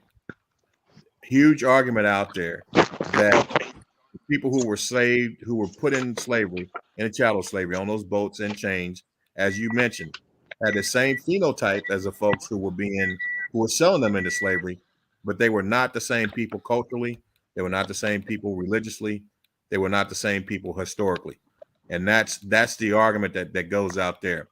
What I will say is that it is an economic. Jerry, let me finish. It is an economic reality that was enforced by the rich white landowners that needed labor to cultivate the natural resources in this country. When it's all said and done, that's the reality of it. But there were poor white indentured servants as well. And they didn't realize that the rich landowners were just as much an enemy to them as they were, well, not just as much as any, but they were also enemies to them as well. The bottom line is that the whole idea of at least you're not black, at least you're not an African American in chains, where your children are being raped and fed to alligators. Your men, your young men and women are being raped constantly. What we don't realize is that slavery was just as much about rape and sexual domination than it was about brutal labor conditions. That's how we were broken spiritually and mentally through massive amounts of rape and abuse, sexual abuse. So when it's all said and done, a very satanic, demonic system that was propagated and supported by the rich, and you know, the racial inferiority, superiority ideas is what actually supported it. That's what was used. We're more intelligent, we're more human, therefore your humanity doesn't count. So we're going to strip you of it. And that's basically what happened for over 3.5 centuries. And for that not to be paid for, I don't understand that. Go ahead. Juan Vaughn says, I gotta let Champion Hard and everybody. I'm gonna bring y'all in one by one.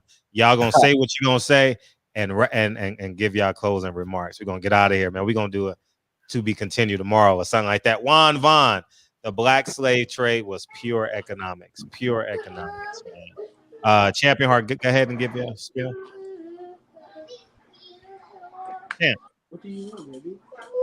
Champion Hard. I'll kick him out so he knows to come back in then. All right, Birdman, we'll give you next. Go ahead, Birdman. Go ahead, Birdman. Hey, what's up, guys? Hey, what's up? Hey, I just want to tell him that the slave trade, I mean, what I've been studying for the last 2.5 years, it wasn't based off other Africans selling to slave owners for economic gain. I was studying that the slaves that were sent to America was part of a bloodline. Out of all the black people, why are those people the only blacks that were sent over here? There's for a reason. That's why we're going through all the stuff that we're going through now. Like I think what's his name? What's the other guy name that was on here earlier? Mario. Like El was saying, it's because what our forefathers did. Excuse me. All the marching, all the protests, none of that stuff's going to help. We're here for a reason. Until we all come together as a people, a chosen people, that's when all this is going to change. God's going to be the last one who has the last word on everything. Wow. So it wasn't for economics. And also the slave trade, we were brought here for sex. I studied that too. That's exactly. It wasn't economics. These men wanted to prowl, rape, and constantly rape. Yep. So you see what we're going through now, our younger people, that's part of our generation. And it keeps combining until we, at the end, decide we want to change this, because going to the white man is not going to change anything. We're here till God comes and get us. We outlasted everything. We've outlasted diseases. We've outlasted imprisonment.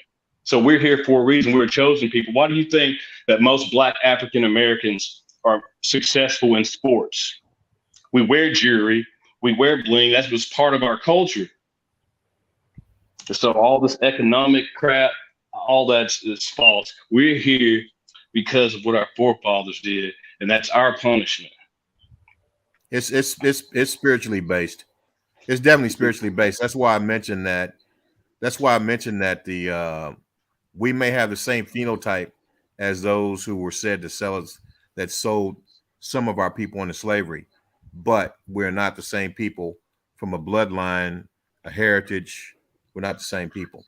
So. Correct. And And I also want to say, heard him talking about he didn't like we shouldn't get reparations and of any sort. Like they should decide what they want to do with our money. They didn't decide when the Chinese were accusing black people of discrimination and wrongful doings to them. You know what they did? They gave them a big fat check, or they gave them cash, and they didn't tell them what to do with it. You got I got a friend, Mr. Shelton in Mississippi, Jackson, Mississippi. You know, they sent all that money to Ukraine, but can't send money to fix the water problem in Jackson, Mississippi. Yes. And why is that too, that we all of a sudden having water problems? In Alabama, we had a couple cities that had water problems. They sent tubes, people to test the water, see what's going on. So you just telling me all of a sudden everybody's water pipes are just busting and leaking materials in it now for some reason? Yeah, it reminds me of the levees that broke in New Orleans. Just so it's all a plot, man. You notice anytime that something bad happens to a black person, God does something like a natural disaster. He don't play about his people, man. Is that it, Birdman? That's it. I just want to get that off my chest. Nah, that's love, man. I totally appreciate Great points. Great points, man. I appreciate you guys. We'll go Juan Vaughn, and then we'll wrap up. Birdman. And then salute my brothers. Michael and Jerry can give their closing remarks against each other, and then we'll close the show. I got you, Juan Vaughn. I got you, dog. Go ahead, dog. Wait. Before you go, let me get Rowan Curtis. I appreciate you, Rowan Curtis. Not all Africans willingly traded. Slaves were freely traded. Some were stolen. Some lost fights. Some Africans died fighting. Some didn't fight back. Appreciate you, Rowan. Go ahead, Juan Vaughn. And they also jumped off the slave trade. He cammed up for this one. Go ahead. Yeah, I know, because the slave trade was totally about economics when it first happened. The raping of the women and all that. Prostitution is the oldest form of work that this planet even knows. We sit here and we go through all these narratives of how we better and how we are more developed and we're done so wrong, and we just don't do what we need to do to get ourselves up and pull ourselves by our bootstraps and do it. The slave trade is the same thing, like they're trying, like it's basically the same thing as let me rephrase that. It's almost just like how they're shipping out these jobs to overseas. And they're sending these jobs over there, and now our people can't get jobs. They can't feed their families. They can't provide for their families. They can't afford a living wage because all the jobs are gone elsewhere. When they brought these slaves over here, they brought them over here for one purpose: free labor. And yes, they did. What their actions may have been demonic and however it is, but that was their business practices. It was a business, and that's how they practice their business. Of course, if you have a stock you want to, that you know is going to go up, you're going to do everything you can to diminish that stock so you can come and get it at the lowest rate. It's not the right thing that happened, but it's happened. But it's not. We're not the only ones it's happened to. The Spanish were the very worst at it. They used to tie the men of if they catch a man at the age of a warrior man or the age of fighting, they tie them to horses and split them in half. And if one got away, you have up to 5 miles. If they caught you within 5 miles, then they could still bring you back and kill you. If you were younger, they were able to indulge. They were able to eventually they was able to bring you up into slavery. The women were automatically taken for sex slaves and whatever else they wanted them for. It's not just the blacks that this happened to. The Chinese, the Jews, like this has happened to everyone. We're the only ones who just still sitting here meddling in our pain. So you're saying that there's other things that have happened to other races of people that can be compared to what's happened to black people in the transatlantic slave trade. Yes, even the Irish. Man, you don't know what you're talking about. Hold on. You saying that it's even? I said even the Irish. Even the Irish have been through slavery. You don't know what No. We saying is it on the same level though? He doesn't know what he's talking about. Yes, to an extent. To an extent. I will say that's to an extent. Yeah, you need to go read and study some more. Okay, give me some literature, sir. Because I know what I've read. I know what I've seen. So you give me some literature. I'll put some in the chat. Thank you. Hey, and I'm gonna give you some. Hey, big dog. What's the Irish last name? What? Give me an Irish last name. Vaughn. Give me another. I just know mine. Nah, nigga, and nigga Irish and I names. also Nigga, know O'Reilly. that's it. Vaughn. Come on, man. That's common names. But listen, no. The Irish were so illiterate that they couldn't even spell their own name. Hold on, I gotta drop this off. Hold on. Hold on. There's a plane that we just got on, and we gonna land that motherfucker. Mm-hmm. Listen to this. Give me 5 Irish last names. I'm gonna give you some. O'Reilly, O'Malley. Who else we got? What else we got? Your last name is kind of Irish. Let me see. What else? What else Irish name is around this motherfucker? I got you. We good at 3 now. Land the plane. Talk to me. All right. So when you hear Jackson, what do you think? What do you think it is? What can you say? Huh? White man. Or plantation owner. Or black person, right? That came from a plantation, yeah. Right. If you say Cruz, you know what I mean? Hernandez. Mm-hmm. Right? What do you associate them names with? Spanish. Right. Okay. If you hear let me see what if you hear Wong, I mean Tan. So you're going off the pure fact that you can't draw a last name back to something, and now we you can't. are victims. That's a major point, man, because you are what your last name is. That's why your name is so important. When you talk to Fred says the Hawthorne name. When you talk to me, the Davis name. We talk but to your name is what you make it. Because your name is what you make it. Hold on, brother. A Honda is a Honda, and a Lexus is a Lexus because the brand of what makes it. Disney is Disney, and Six Flags is Six Flags because the brand that they put behind it.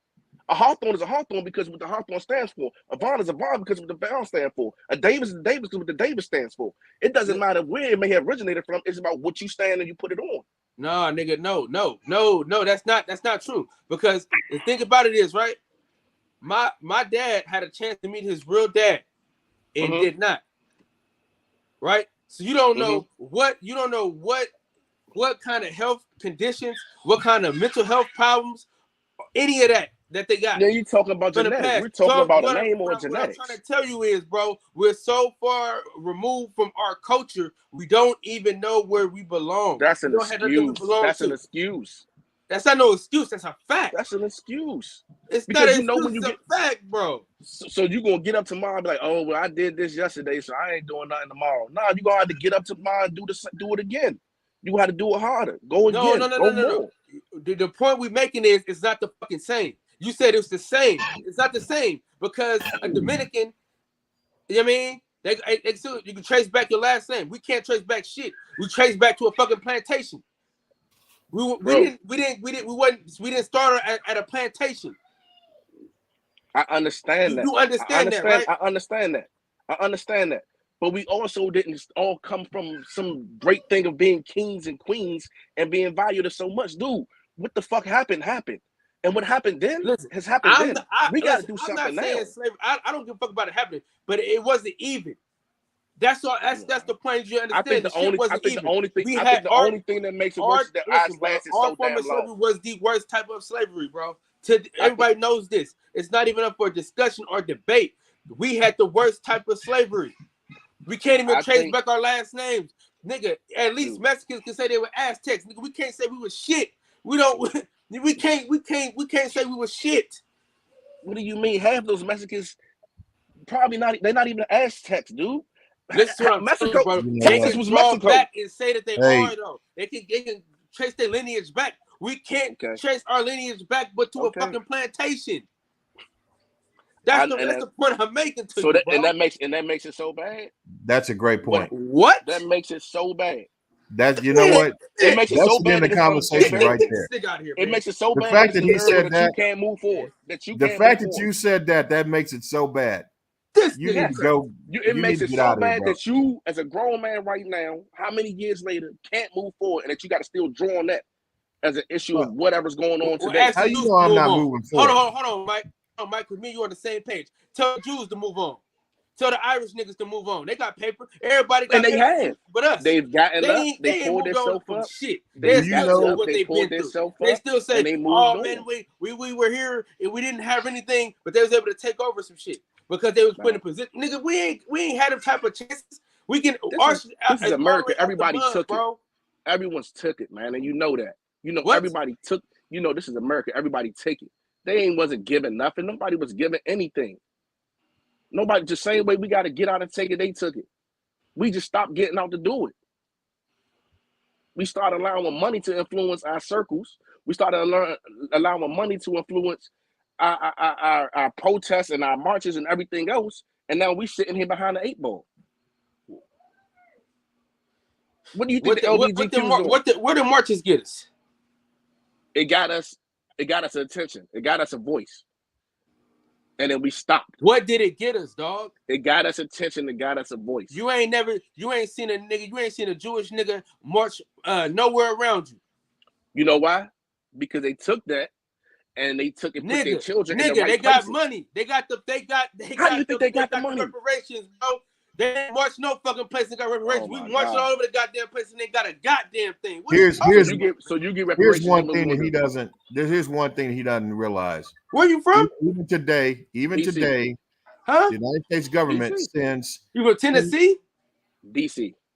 DC, and you don't know no better than that. I know better than that. Hey, here's the thing: the U.S. government sends $10 million a day to Israel. $10 million per day. You know how much that is a year? They still getting reparations. What you're talking about? I don't know what mentality you have, but it's very scary because it lacks knowledge and study and historical. Oh, there you go with that. So this is what I'm getting to. But see, this is why we Hold on, real quick. This is what I'm getting to. Before you go, it's not about the knowledge and the study. What I'm saying is we need to do more and better. Because that number that you're throwing around, sir, I work in the real department that deals with all that. You have no idea how much money we spend across this nation, across this world, and how much money we give to these other religions, these especially the Native Americans, the civilized tribes, and everything else. You have no idea. Then. But That's it's a structure. Listen, it's your turn to listen. There's a structure that they have, and it's a formula that they have to come to the government and say, we need X, Y, Z. And they have it, and they present it, and then the government government will look at it and then say, okay, this is how we're going to do it, and we can't do X or Y, Z. If we're sitting here saying this happened, listen, if we're sitting here saying, oh, this has happened to us, this happened to us, this happened to us, and now we need because of this, we need because of that. Fuck that. Trump gave us plenty of reparations. Wow. What the fuck is that? What the fuck? What do you mean? What do you mean Trump gave? He gave who reparations? Who are you talking about? Man, he fed the whole country, man. Fuck the whole country, bro. We ain't talking about the whole country, bro. What do you mean? This guy, you talking about getting money. What did you do with the money? Hey, listen, man. I ain't gonna lie to you, big dog. I can't hold you. I'm losing some brain cells fucking with you tonight. I cannot lie to you tonight, big dog. This is some bullshit. Listen, bro. Man. But while y'all sit back and lick y'all wounds crying about it, I'm gonna keep doing my thing and moving forward and making some shit happen. So that shit won't happen. Ain't nobody crying about shit. But that's what I'm hearing. I'm hearing that history though. All I'm hearing, it's not about the history, bro. Fuck that history. You keep screaming about a history that ain't gonna change. Bro, that shit's not gonna change. Listen, now you go tell you, bro. Let me tell you, bro. Tell a Jewish people person perish from a lack of knowledge, bro. And right now, you are showing us a lack of knowledge, big dog. You go tell. You can't keep saying you don't tell care. a Jewish person after their history and see what happens. You know, you go tell a Jewish person. You know what? You go tell a European Jew. You go tell a European Jew after their history and see what happens. You go tell them to forget about the Holocaust and tell them after their history and see what happens. You go tell the survivors of World War. So do you know why the Holocaust Museum came before the African American Museum? You go tell the survivors of Japan. Do you know why the Holocaust Museum came before the African American Museum? Go tell the organization of the war or the Second World War of those nuclear bombs. It's easy to be organized when you get money. Tell them to forget that. Dude, tell them to forget it and see what happens. I'm not saying that whatever happened to us is not fucked up. I'm saying what happened to us has happened to us. what are we doing now? Is sitting here and just keep screaming about what happened to us. No, you said F our history. That's what you said. Yes, fuck that history. Wow. Fuck that history. All right. You gonna dwell on a nigga whipping your ass, or you gonna get up and go to fight again? Because it's like you want to dwell on it. You want to teach you don't even know what you're fighting I got my ass beat. You don't know what you're fighting. This You don't. motherfucker Here's whipped the my thing. ass. And this is what happened to me, dude. If you set back and you continue to dwell on the wounds that happened to you, you want to keep licking your war wounds and talking about them, you're never going to get anywhere. And every time something happens, we have a big uproar and it's a big split. It's just like the great debate from Booker T. Washington and W.D. Du Bois. I was thinking that. This is what the fuck y'all not understanding. See, they send it, and it's like the Democrats, they sent their children to go to these colleges and these schools so they can get the opportunities. They said no, and we said we followed behind it. And we left the trades and went into the schools. Of now course you need trades. You need trades. I mean, obviously, that's not the point. You just listen to the debate. You're not even listening. I didn't even say that you didn't need trades. I'm agreeing with you that you need trades. Yeah. I didn't say you need it or not need it. I just said it's the same exact thing. And besides working in unison and saying, okay, we're going to take this group, just like the Jews did, just like the alphabets did.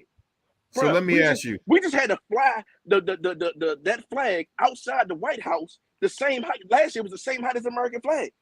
Okay, so let me ask you, the Jews. You mentioned the Jews. We need to be like them, right? Do the Jews know their history? You tell me. Yes. Answer the question.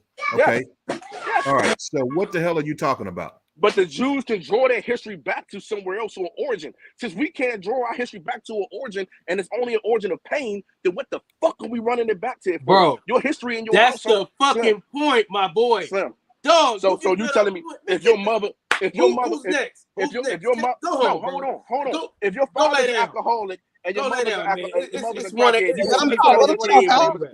let him talk, Kyle. Let him talk. If your father's an alcoholic and your mother's a crackhead, you gonna keep telling your kids, oh yeah, well, grandma was this, and they gonna tell their kids, well, grandma was that, or you gonna say, well, nah, this is what my father got up every day, went to work, or my father started a business, my father did X, Y, Z. You don't just tell them. You tell your children the truth, but you also explain why. You also explain why that happened, right? And you have to go back to the origins, right? You can't just stop at that. If we stop at the fact that we were nothing but chattel slaves, of course that's not the right way to. But that's what I'm trying to say. We can't dwell on that. Fuck that. We can't dwell on that. We can't. Anyway. There's nothing wrong with understanding it and knowing it, but it's something wrong with sitting in it. There's something wrong with dwelling in it. That's what I'm saying. And as I sit back and I hear people just dwell on it and try to find new ways to explain it or justify it, like, where is it going to get us? We damn sure wouldn't have another man like you. You're an educated man. Nobody's dwelling on it. No, listen. I tell a nigga to get off his ass all the time and go get it. But at the end of the day, you still gotta know your fucking history. Listen. What I'm saying is, don't dwell on it. I'm saying you can sit back, because I sat right here and listened this whole time, and all I heard was you guys make an excuse or keep giving justifications of what already happened. Like the conversation went from white privilege to we were slaves. Like how the you go tell the European. You go tell the European Jew what you just said, and I guarantee you, it's not going to go over well. I don't bite my tongue for nobody, and I say exactly what I said to everybody. I said exactly what I say to anybody. I don't got the song queued up, man. Fred, we ain't queuing him up. We ain't queuing him up. He got a perspective. This is perspective. I mean, I think it's a great. Anyway, I'm not gonna. The bottom line is, what I would say is that, it's important to know the truth, right? The whole truth, not partial. Right. Because if you know the partial truth, then you know nothing more than just a lie, right? And so, no, we shouldn't stop at just chattel slavery. We should know who we are even before then. But as Kyle says, the type of oppression that we were placed under, it erased all that. We have no idea who we were then, unless you actually do some in-depth study. But it's important to understand that, because if you don't know your history, you really have no future. You have a very misguided future, right? The Jews remember the Holocaust because they know that is a portion of their history that they use to fuel themselves to push into the future and make sure that it never happens again. The same thing with the Japanese. How do you think the Japanese went from a country that was in shambles, been attacked by nuclear war, to leading the world in technology, and just 30, 40 years later? Because they understood the history, the nature of that war and that conflict, and they used that as motivation to concentrate on things that would bring them up out of that situation. Because their country was in complete shambles after the Second World War.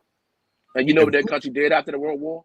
They shut down their borders, they dug down, and they rebuilt their infrastructure and their economics. But why did they do that?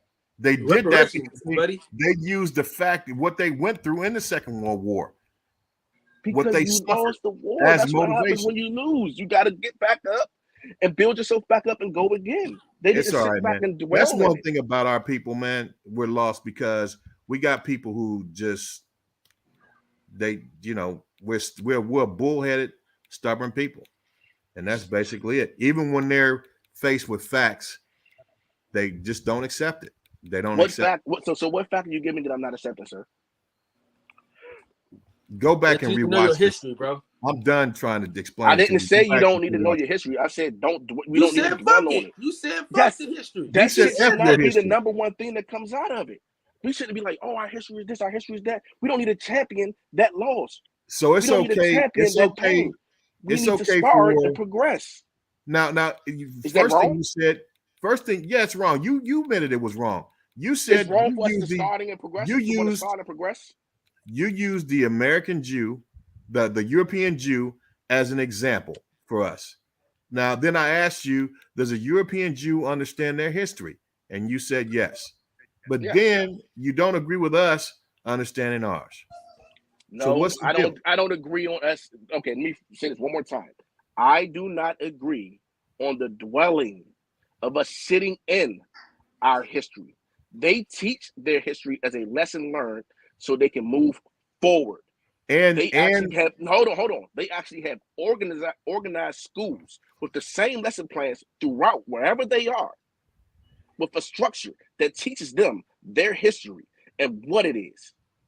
You don't think that they study the Holocaust? And because that's what I said.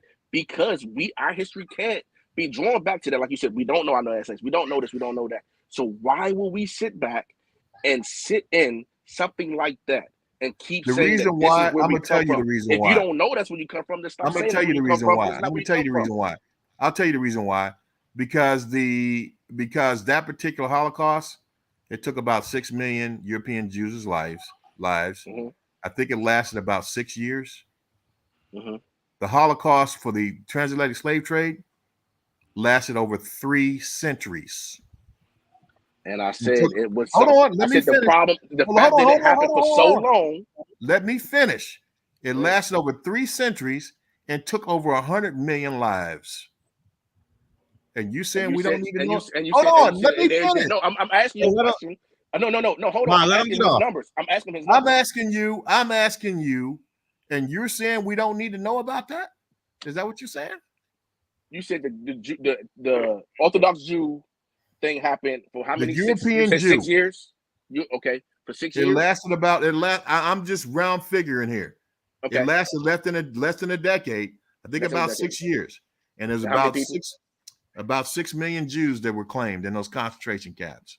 Okay, and our Holocaust. Hold on, the transatlantic slave trade, and that Holocaust lasted over 3 centuries. Mm-hmm. Over 300 years, and took over 100 million lives.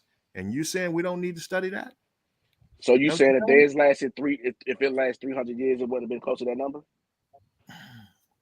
I'm just asking the question. No, I'm just asking the question because you just gave me some maps. I just want to know, would the numbers been anywhere near?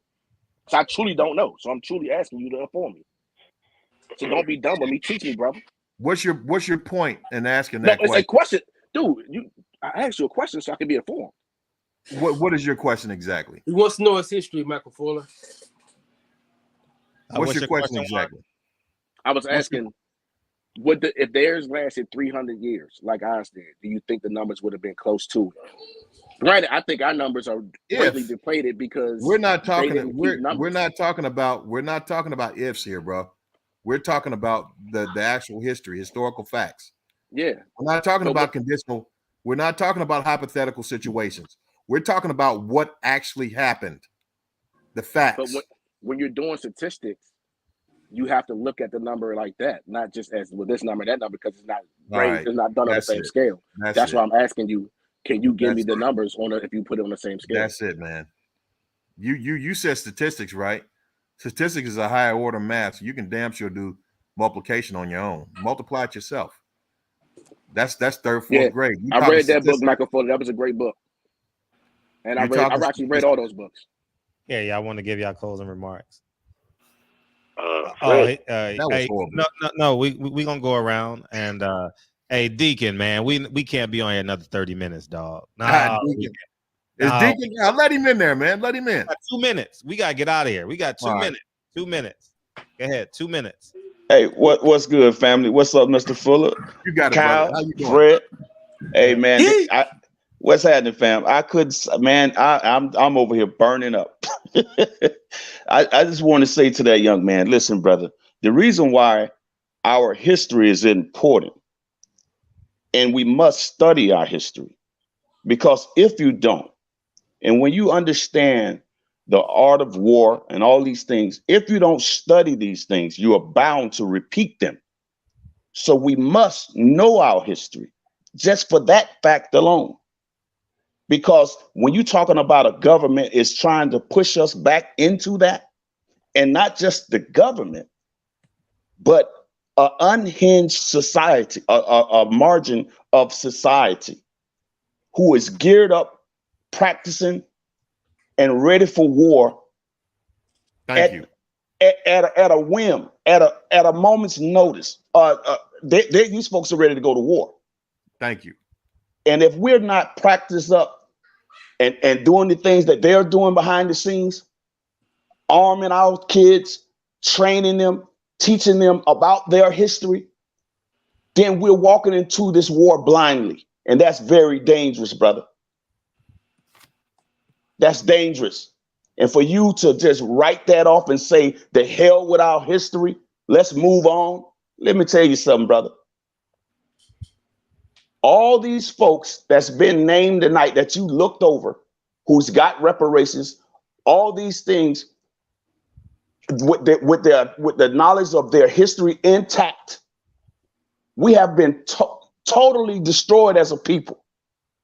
Yes, we survive and thrive, but that's not good enough when you think about where we at and where everyone else is.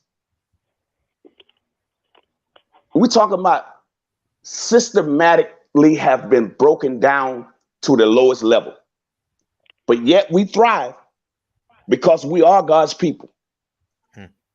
We are God's people. So even with a foot on our neck, we still rise, but we rise yet to the same fight. These people are not letting up. These are very creative people.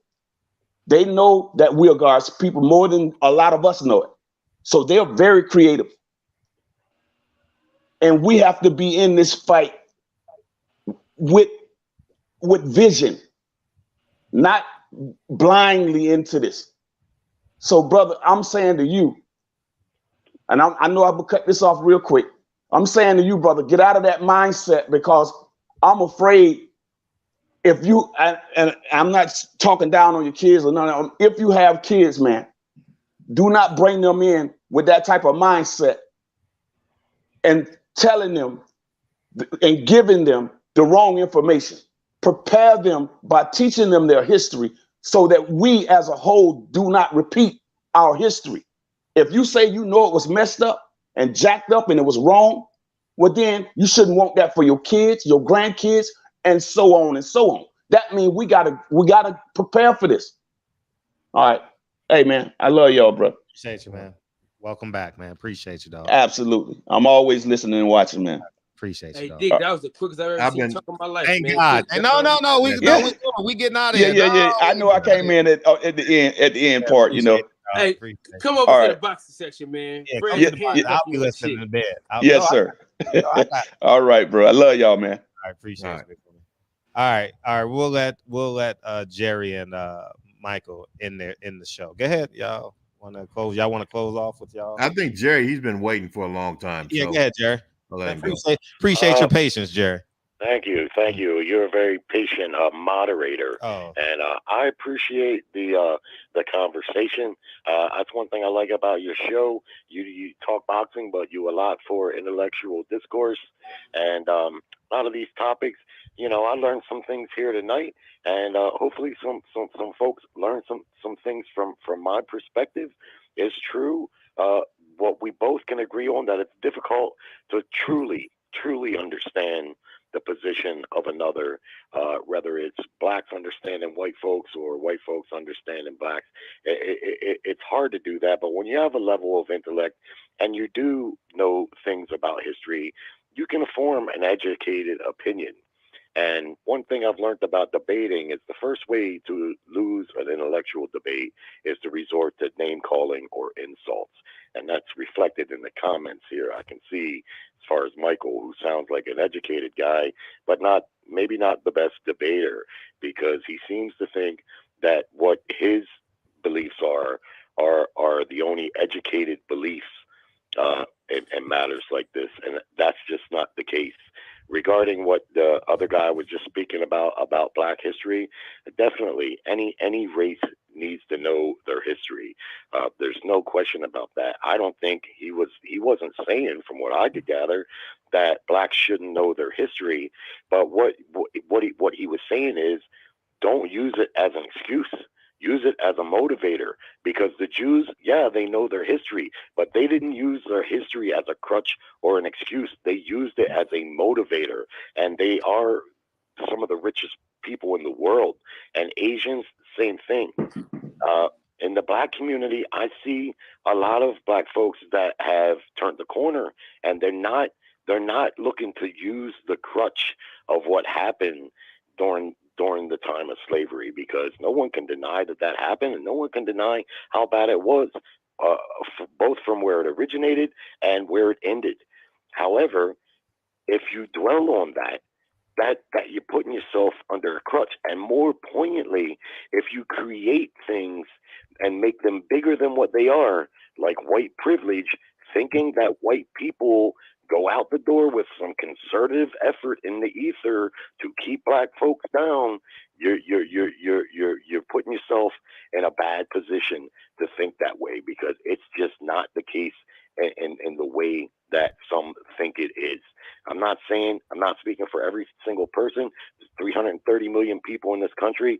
Certainly couldn't speak for everybody, but no one yet tonight has been able to tell me what benefit white people have with black folks being poor and desperate. What benefit is that to white people? We got money already, most of us, not all of us, because like we've discussed, there's plenty of poor white people. Where's the white privilege for those people? There's plenty of them, and so where's the privilege? But I don't want to get back into it. It's getting late. I appreciate it. I appreciate the discourse and the format, and perhaps we can do it again. Appreciate you, dog. All right, guys. All right, the comment I'm going to make is that why is history important? The truth is always important. The truth is always important. And when you study history, not just to be motivated by history and understand the environmental conditions that existed when your people were wrong or done horribly by another people, understand those environmental conditions. So if those environmental conditions rise again, you understand that is a warning that history is getting ready to repeat itself if you don't do something about it. If you don't know your history, you won't be able to identify when those similar environmental conditions have occurred or are recurring, and then do something about it to prevent history from repeating itself. The other portion of knowing history is to understand the tactics that were used and the spirit and the mindset that was used to misuse or do your people wrong, and being able to identify that and understand when that's reoccurring. And I think if we look at what's happened since Obama's election and his 8 years in office, and a lot of Caucasian people voted for him, but there was a very large contingent of white people in America that were very sour behind his presidency and what he did while he was in it. Him actually being the world's, we call him the leader of the free world, and that's just a phrase that's being used. But a lot of people were very upset about that because they didn't want to see a black man in that type of power, with the amount of education he had, and he had no scandals.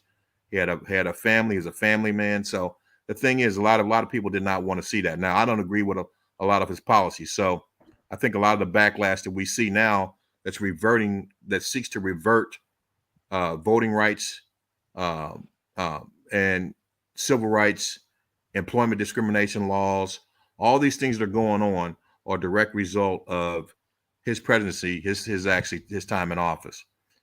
So that's important to understand history, because we need to be able to identify when those things are recurring, when those attitudes and those policies and a culture of racism and oppression is reoccurring and reminding us of what happened when we were chattel slaves here.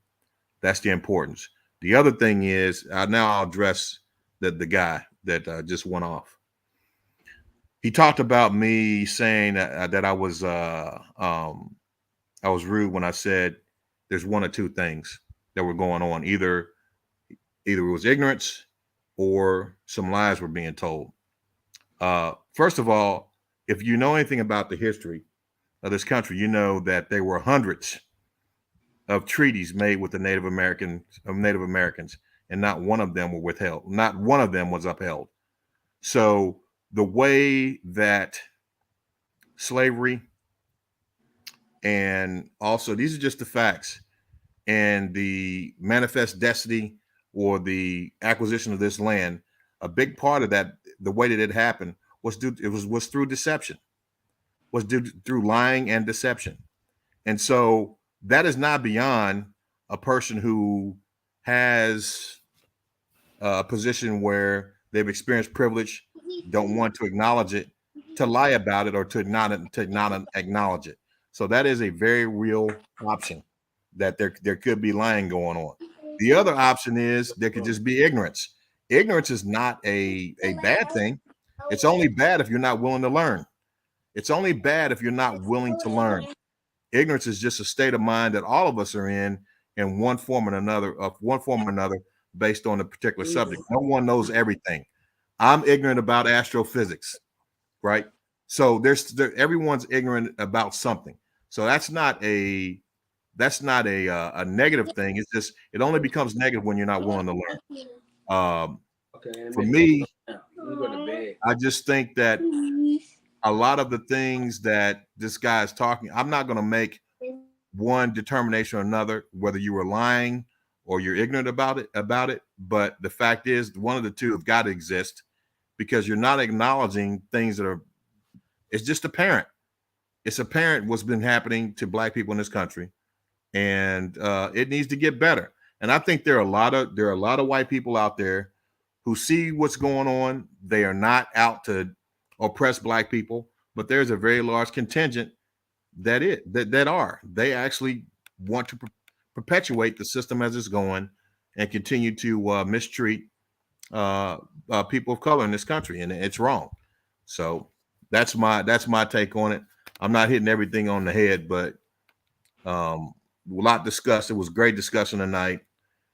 I just believe in a country that can do better, and I want us to do better. And I think the first step in doing better is to admit that we've done wrong. You're not going to be able to do right if you don't take the first step and say the way it has been going on is wrong and it needs to be corrected. You have to acknowledge the fact they were devils. Well, I mean, that's the case, man. How can you do that to another human being? How could you take and rape children and babies and feed babies to alligators? There was a lot of different things going on that was perpetuated by the system of racism and the paradigm of white supremacy and black inferiority due to color. And the whole premise was we had no intellect. We were dumb as animals, and a lot of very satanic things happened to our people, and it happened to us repeatedly over and over again for 3.5 centuries. So how could you not acknowledge that and say that there needs to be some type of repayment and restoration behind that? And I will say, and the responsibility is on us to understand our history. There's no one that has moved away from a very bad historical condition without the knowledge of what happened. The Bible says you shall know the truth and the truth shall make you free. The people who rise up out of the condition that they're in, they do so because they have a full understanding of what happened in the past. Knowledge is what allows you to gather yourself and have the motivation to make sure that history does not repeat itself. You have to know what happened. For you to say F your history is not important, you go tell a European Jew F their history and it's not important. They celebrate that. All of their children from now until perpetuity will know what happened during the Jewish Holocaust. That and every human being that lives on this planet will know, because they're going to make sure they know. And they're going to make sure that that never happens again. So anyone that tells us our history is not important, F our history, I'm blown away by that.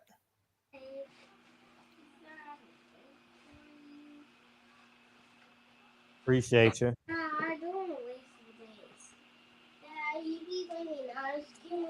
Appreciate you, Michael. Yep. Thank you, dog. Nice. Kyle, any final words? Yo. Thank you, Michael. Thank you, everybody. That was a good show. Go ahead. Wait. Rolling. Thank you. Hey. You got Venus and Serena in the building. Hey, bro, the Jews will never stop dwelling on the Holocaust. Christians will never stop dwelling about Christ's crucifix. Slavery is our pain and power. And Roland double back. Roland was interested in this conversation. Appreciate you, dog. Dude was blissfully ignorant and purposely lying. Go ahead, Kyle. Thank you, Roland. I appreciate your contribution tonight, Roland. Thank you. No, you ain't got nothing to say? No, I said it. I said it, man. I really, we had a great conversation. You got to be up at 5 a.m., man. Take them kids to school. Yeah. True that. And I too think it was a really good conversation. And I think there were strong points on everybody's side. Michael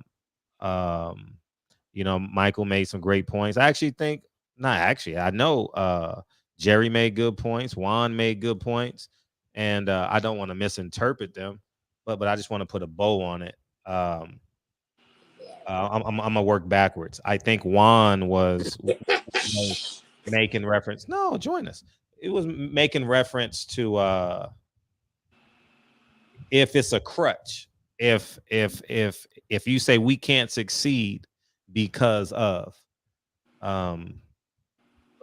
it's no way we can be a lawyer, a doctor, a cosmopolitan, a carpenter because of white supremacy. And with Jerry, I don't know why. This is my perspective. I don't know why we choose the desire to want to understand his perspective. It's his life, and it works for him. And I do. People who don't understand my drive or my mindset, I put them all in a box. Fuck them.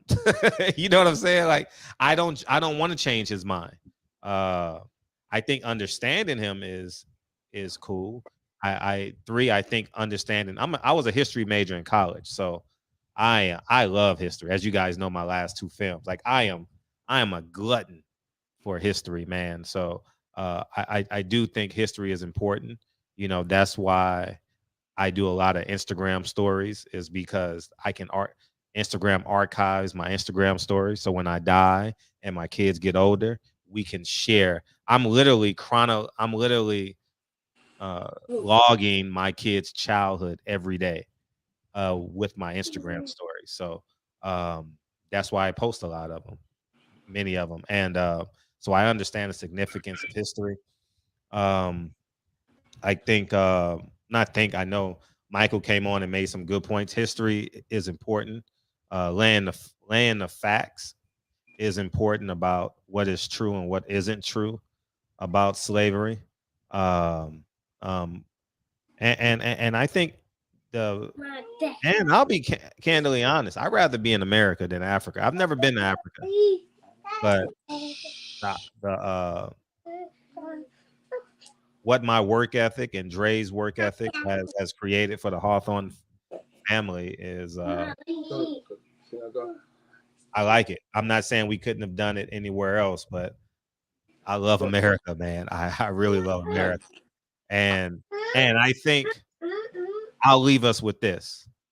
I think Black people got to fall in love with their America. It's not for you to understand a white man's America. I think when we understand our history, understanding our history is enough. Not understanding the white man's mindset. I don't think we because once we understand the history, we understand what 2022 looks like. And I don't call myself African American. I call myself Black. The reason why I call myself Black is because history didn't start in 1619. So that's why I don't use the term African American. And I think that we got to use that as as if we can come out of slavery and still exist in 2022, there's nothing that we can't accomplish. And that's my mindset. I'm not going to Jerry asking him for telling him to apologize. I'm not asking him to kiss my feet like those Hotep dudes. I mean, it's funny. I mean, it's cool to do it online and get a million views on a video. I mean, that's cute. But in all reality, I don't view Jerry as a threat to me because I understand the game that I'm playing. I mean, I truly understand what America is, and I'm not a fool. I understand systemic oppression. Jerry doesn't have to understand systemic oppression from my eyes. There's no point. To me, I think it's important that Lincoln understands it. I think it's important that Kennedy understands it, and we use that as a level of strength, and I think listening to him is interesting. But asking him to understand me, fuck him. Like I don't give a fuck. Kind of like a gangbanger. I talked to a gangbanger. The nigga said it's on Crip. Well, fuck you. I don't really need to have a conversation with you. If it's still about Crip, then there's no reason for me to talk to you. And so that's where I'm at. I really enjoyed the conversation, dog. I really appreciate y'all coming in. And I know there was a lot of Black people that agreed with Juan Vaughn. You guys can come in here too. Don't be afraid. If you disagree with the status quo, feel free to come in. And I think it's important because me and him didn't always disagree because I always say get off your ass and go get it. But to say that the history wasn't it don't matter, that's a whole nother issue, dog. Like know thy history and move forward from it. But to say fuck the history and all that shit, nah, fuck that, nah, hell no. Yeah, get off your ass and go get that bag, but nigga, know your history so the shit don't happen again. So you don't trade your homeboy in or your cousin in, not knowing that it's gonna be some fucked up shit. You know what I'm saying? I believe that's what he came back and cleared it up, but he was so deep into the dialogue. I mean, the bantering back and forth or the debate back and forth that the talking points were long gone. He did come back and say what you just said, And I'm not defending them. I'm just going to state the facts. I'm not defending nobody on the platform. Everyone can speak for themselves.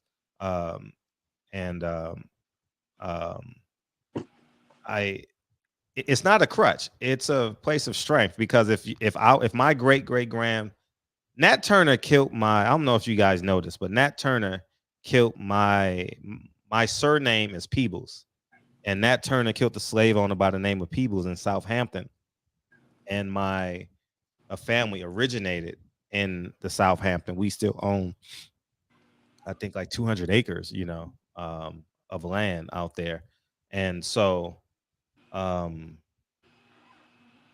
I understand where slavery is, but the fact that my grandfather owned a house in Virginia, migrated, we're going to use those old terms, migrated to New York, created a family, had my mother, and created me, and had property in Virginia, and had an apartment in Harlem, and lived in a co-op in Esplanade Gardens, proved that you can make it out of slavery. So that's my mindset in terms of Fred. Like, why do you think you can overcome anything? Or why do you think that? Because of my grandfather. My grandfather was born 1917.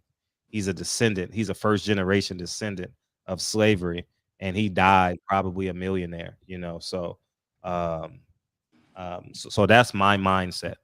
The foundation of masculinity is my grandfather. And that's me. So if my grandfather can do it from 1917 to 90, he passed away in January of 95. If he can accumulate all of this, I should be able to quadruple that. I can't wait till tomorrow. Hopefully this conversation goes back to this tomorrow. I don't know where we're gonna go tomorrow. We may be a little late tomorrow because it's the first football game and I'm back on my football.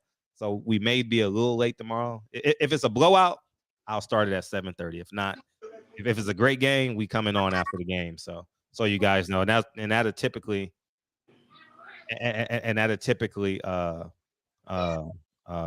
be our Thursday schedule, moving forward. So anyways, man, I totally appreciate y'all, man. Kyle's gonna deal with his beautiful daughters, and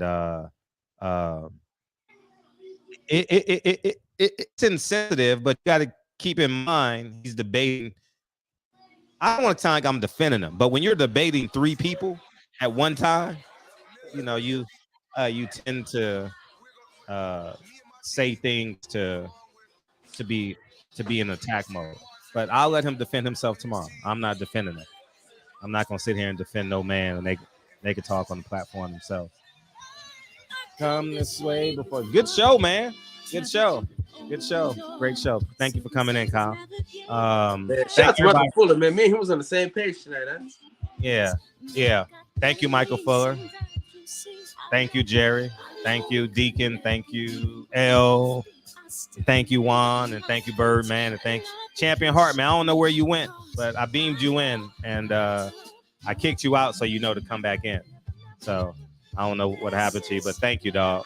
And it's important, The only white man I gotta pay this man over $100,000 in December, and after that, I'm done with him until April 16th. After that, it's fuck him, So, and that's where I'm at. And personal accountability will always reign supreme, no matter if you're Jewish, white, Mexican. Some might say Mexicans are still in slavery. You know what I mean? Some might say it. So from what I see, my perspective, that government, America and Mexico is keeping them in slavery. Mexico and America got a great partnership going. You know what I mean? You send me these resources, and I'll send you over some slaves. That's what it looks like to me between Mexico and America. It is a human trade error to me. But, that may sound insensitive to native Mexicans, you know what I mean? But I think it's true. These motherfuckers come in here and work minimum wage all across the country. You get what I'm saying? That's not by accident. That's not by accident, man. Fact. You know, so great show though, man. Yeah. Yeah. You looking forward to the fight this weekend? Am I going to a fight? You looking forward to the fight this weekend? Oh, hell yeah. I'm very excited. Hey, what time does it come on so people can know? I gotta look it up because it's overseas, so it's gonna be different. Hey, I appreciate you, Dre's finest, man.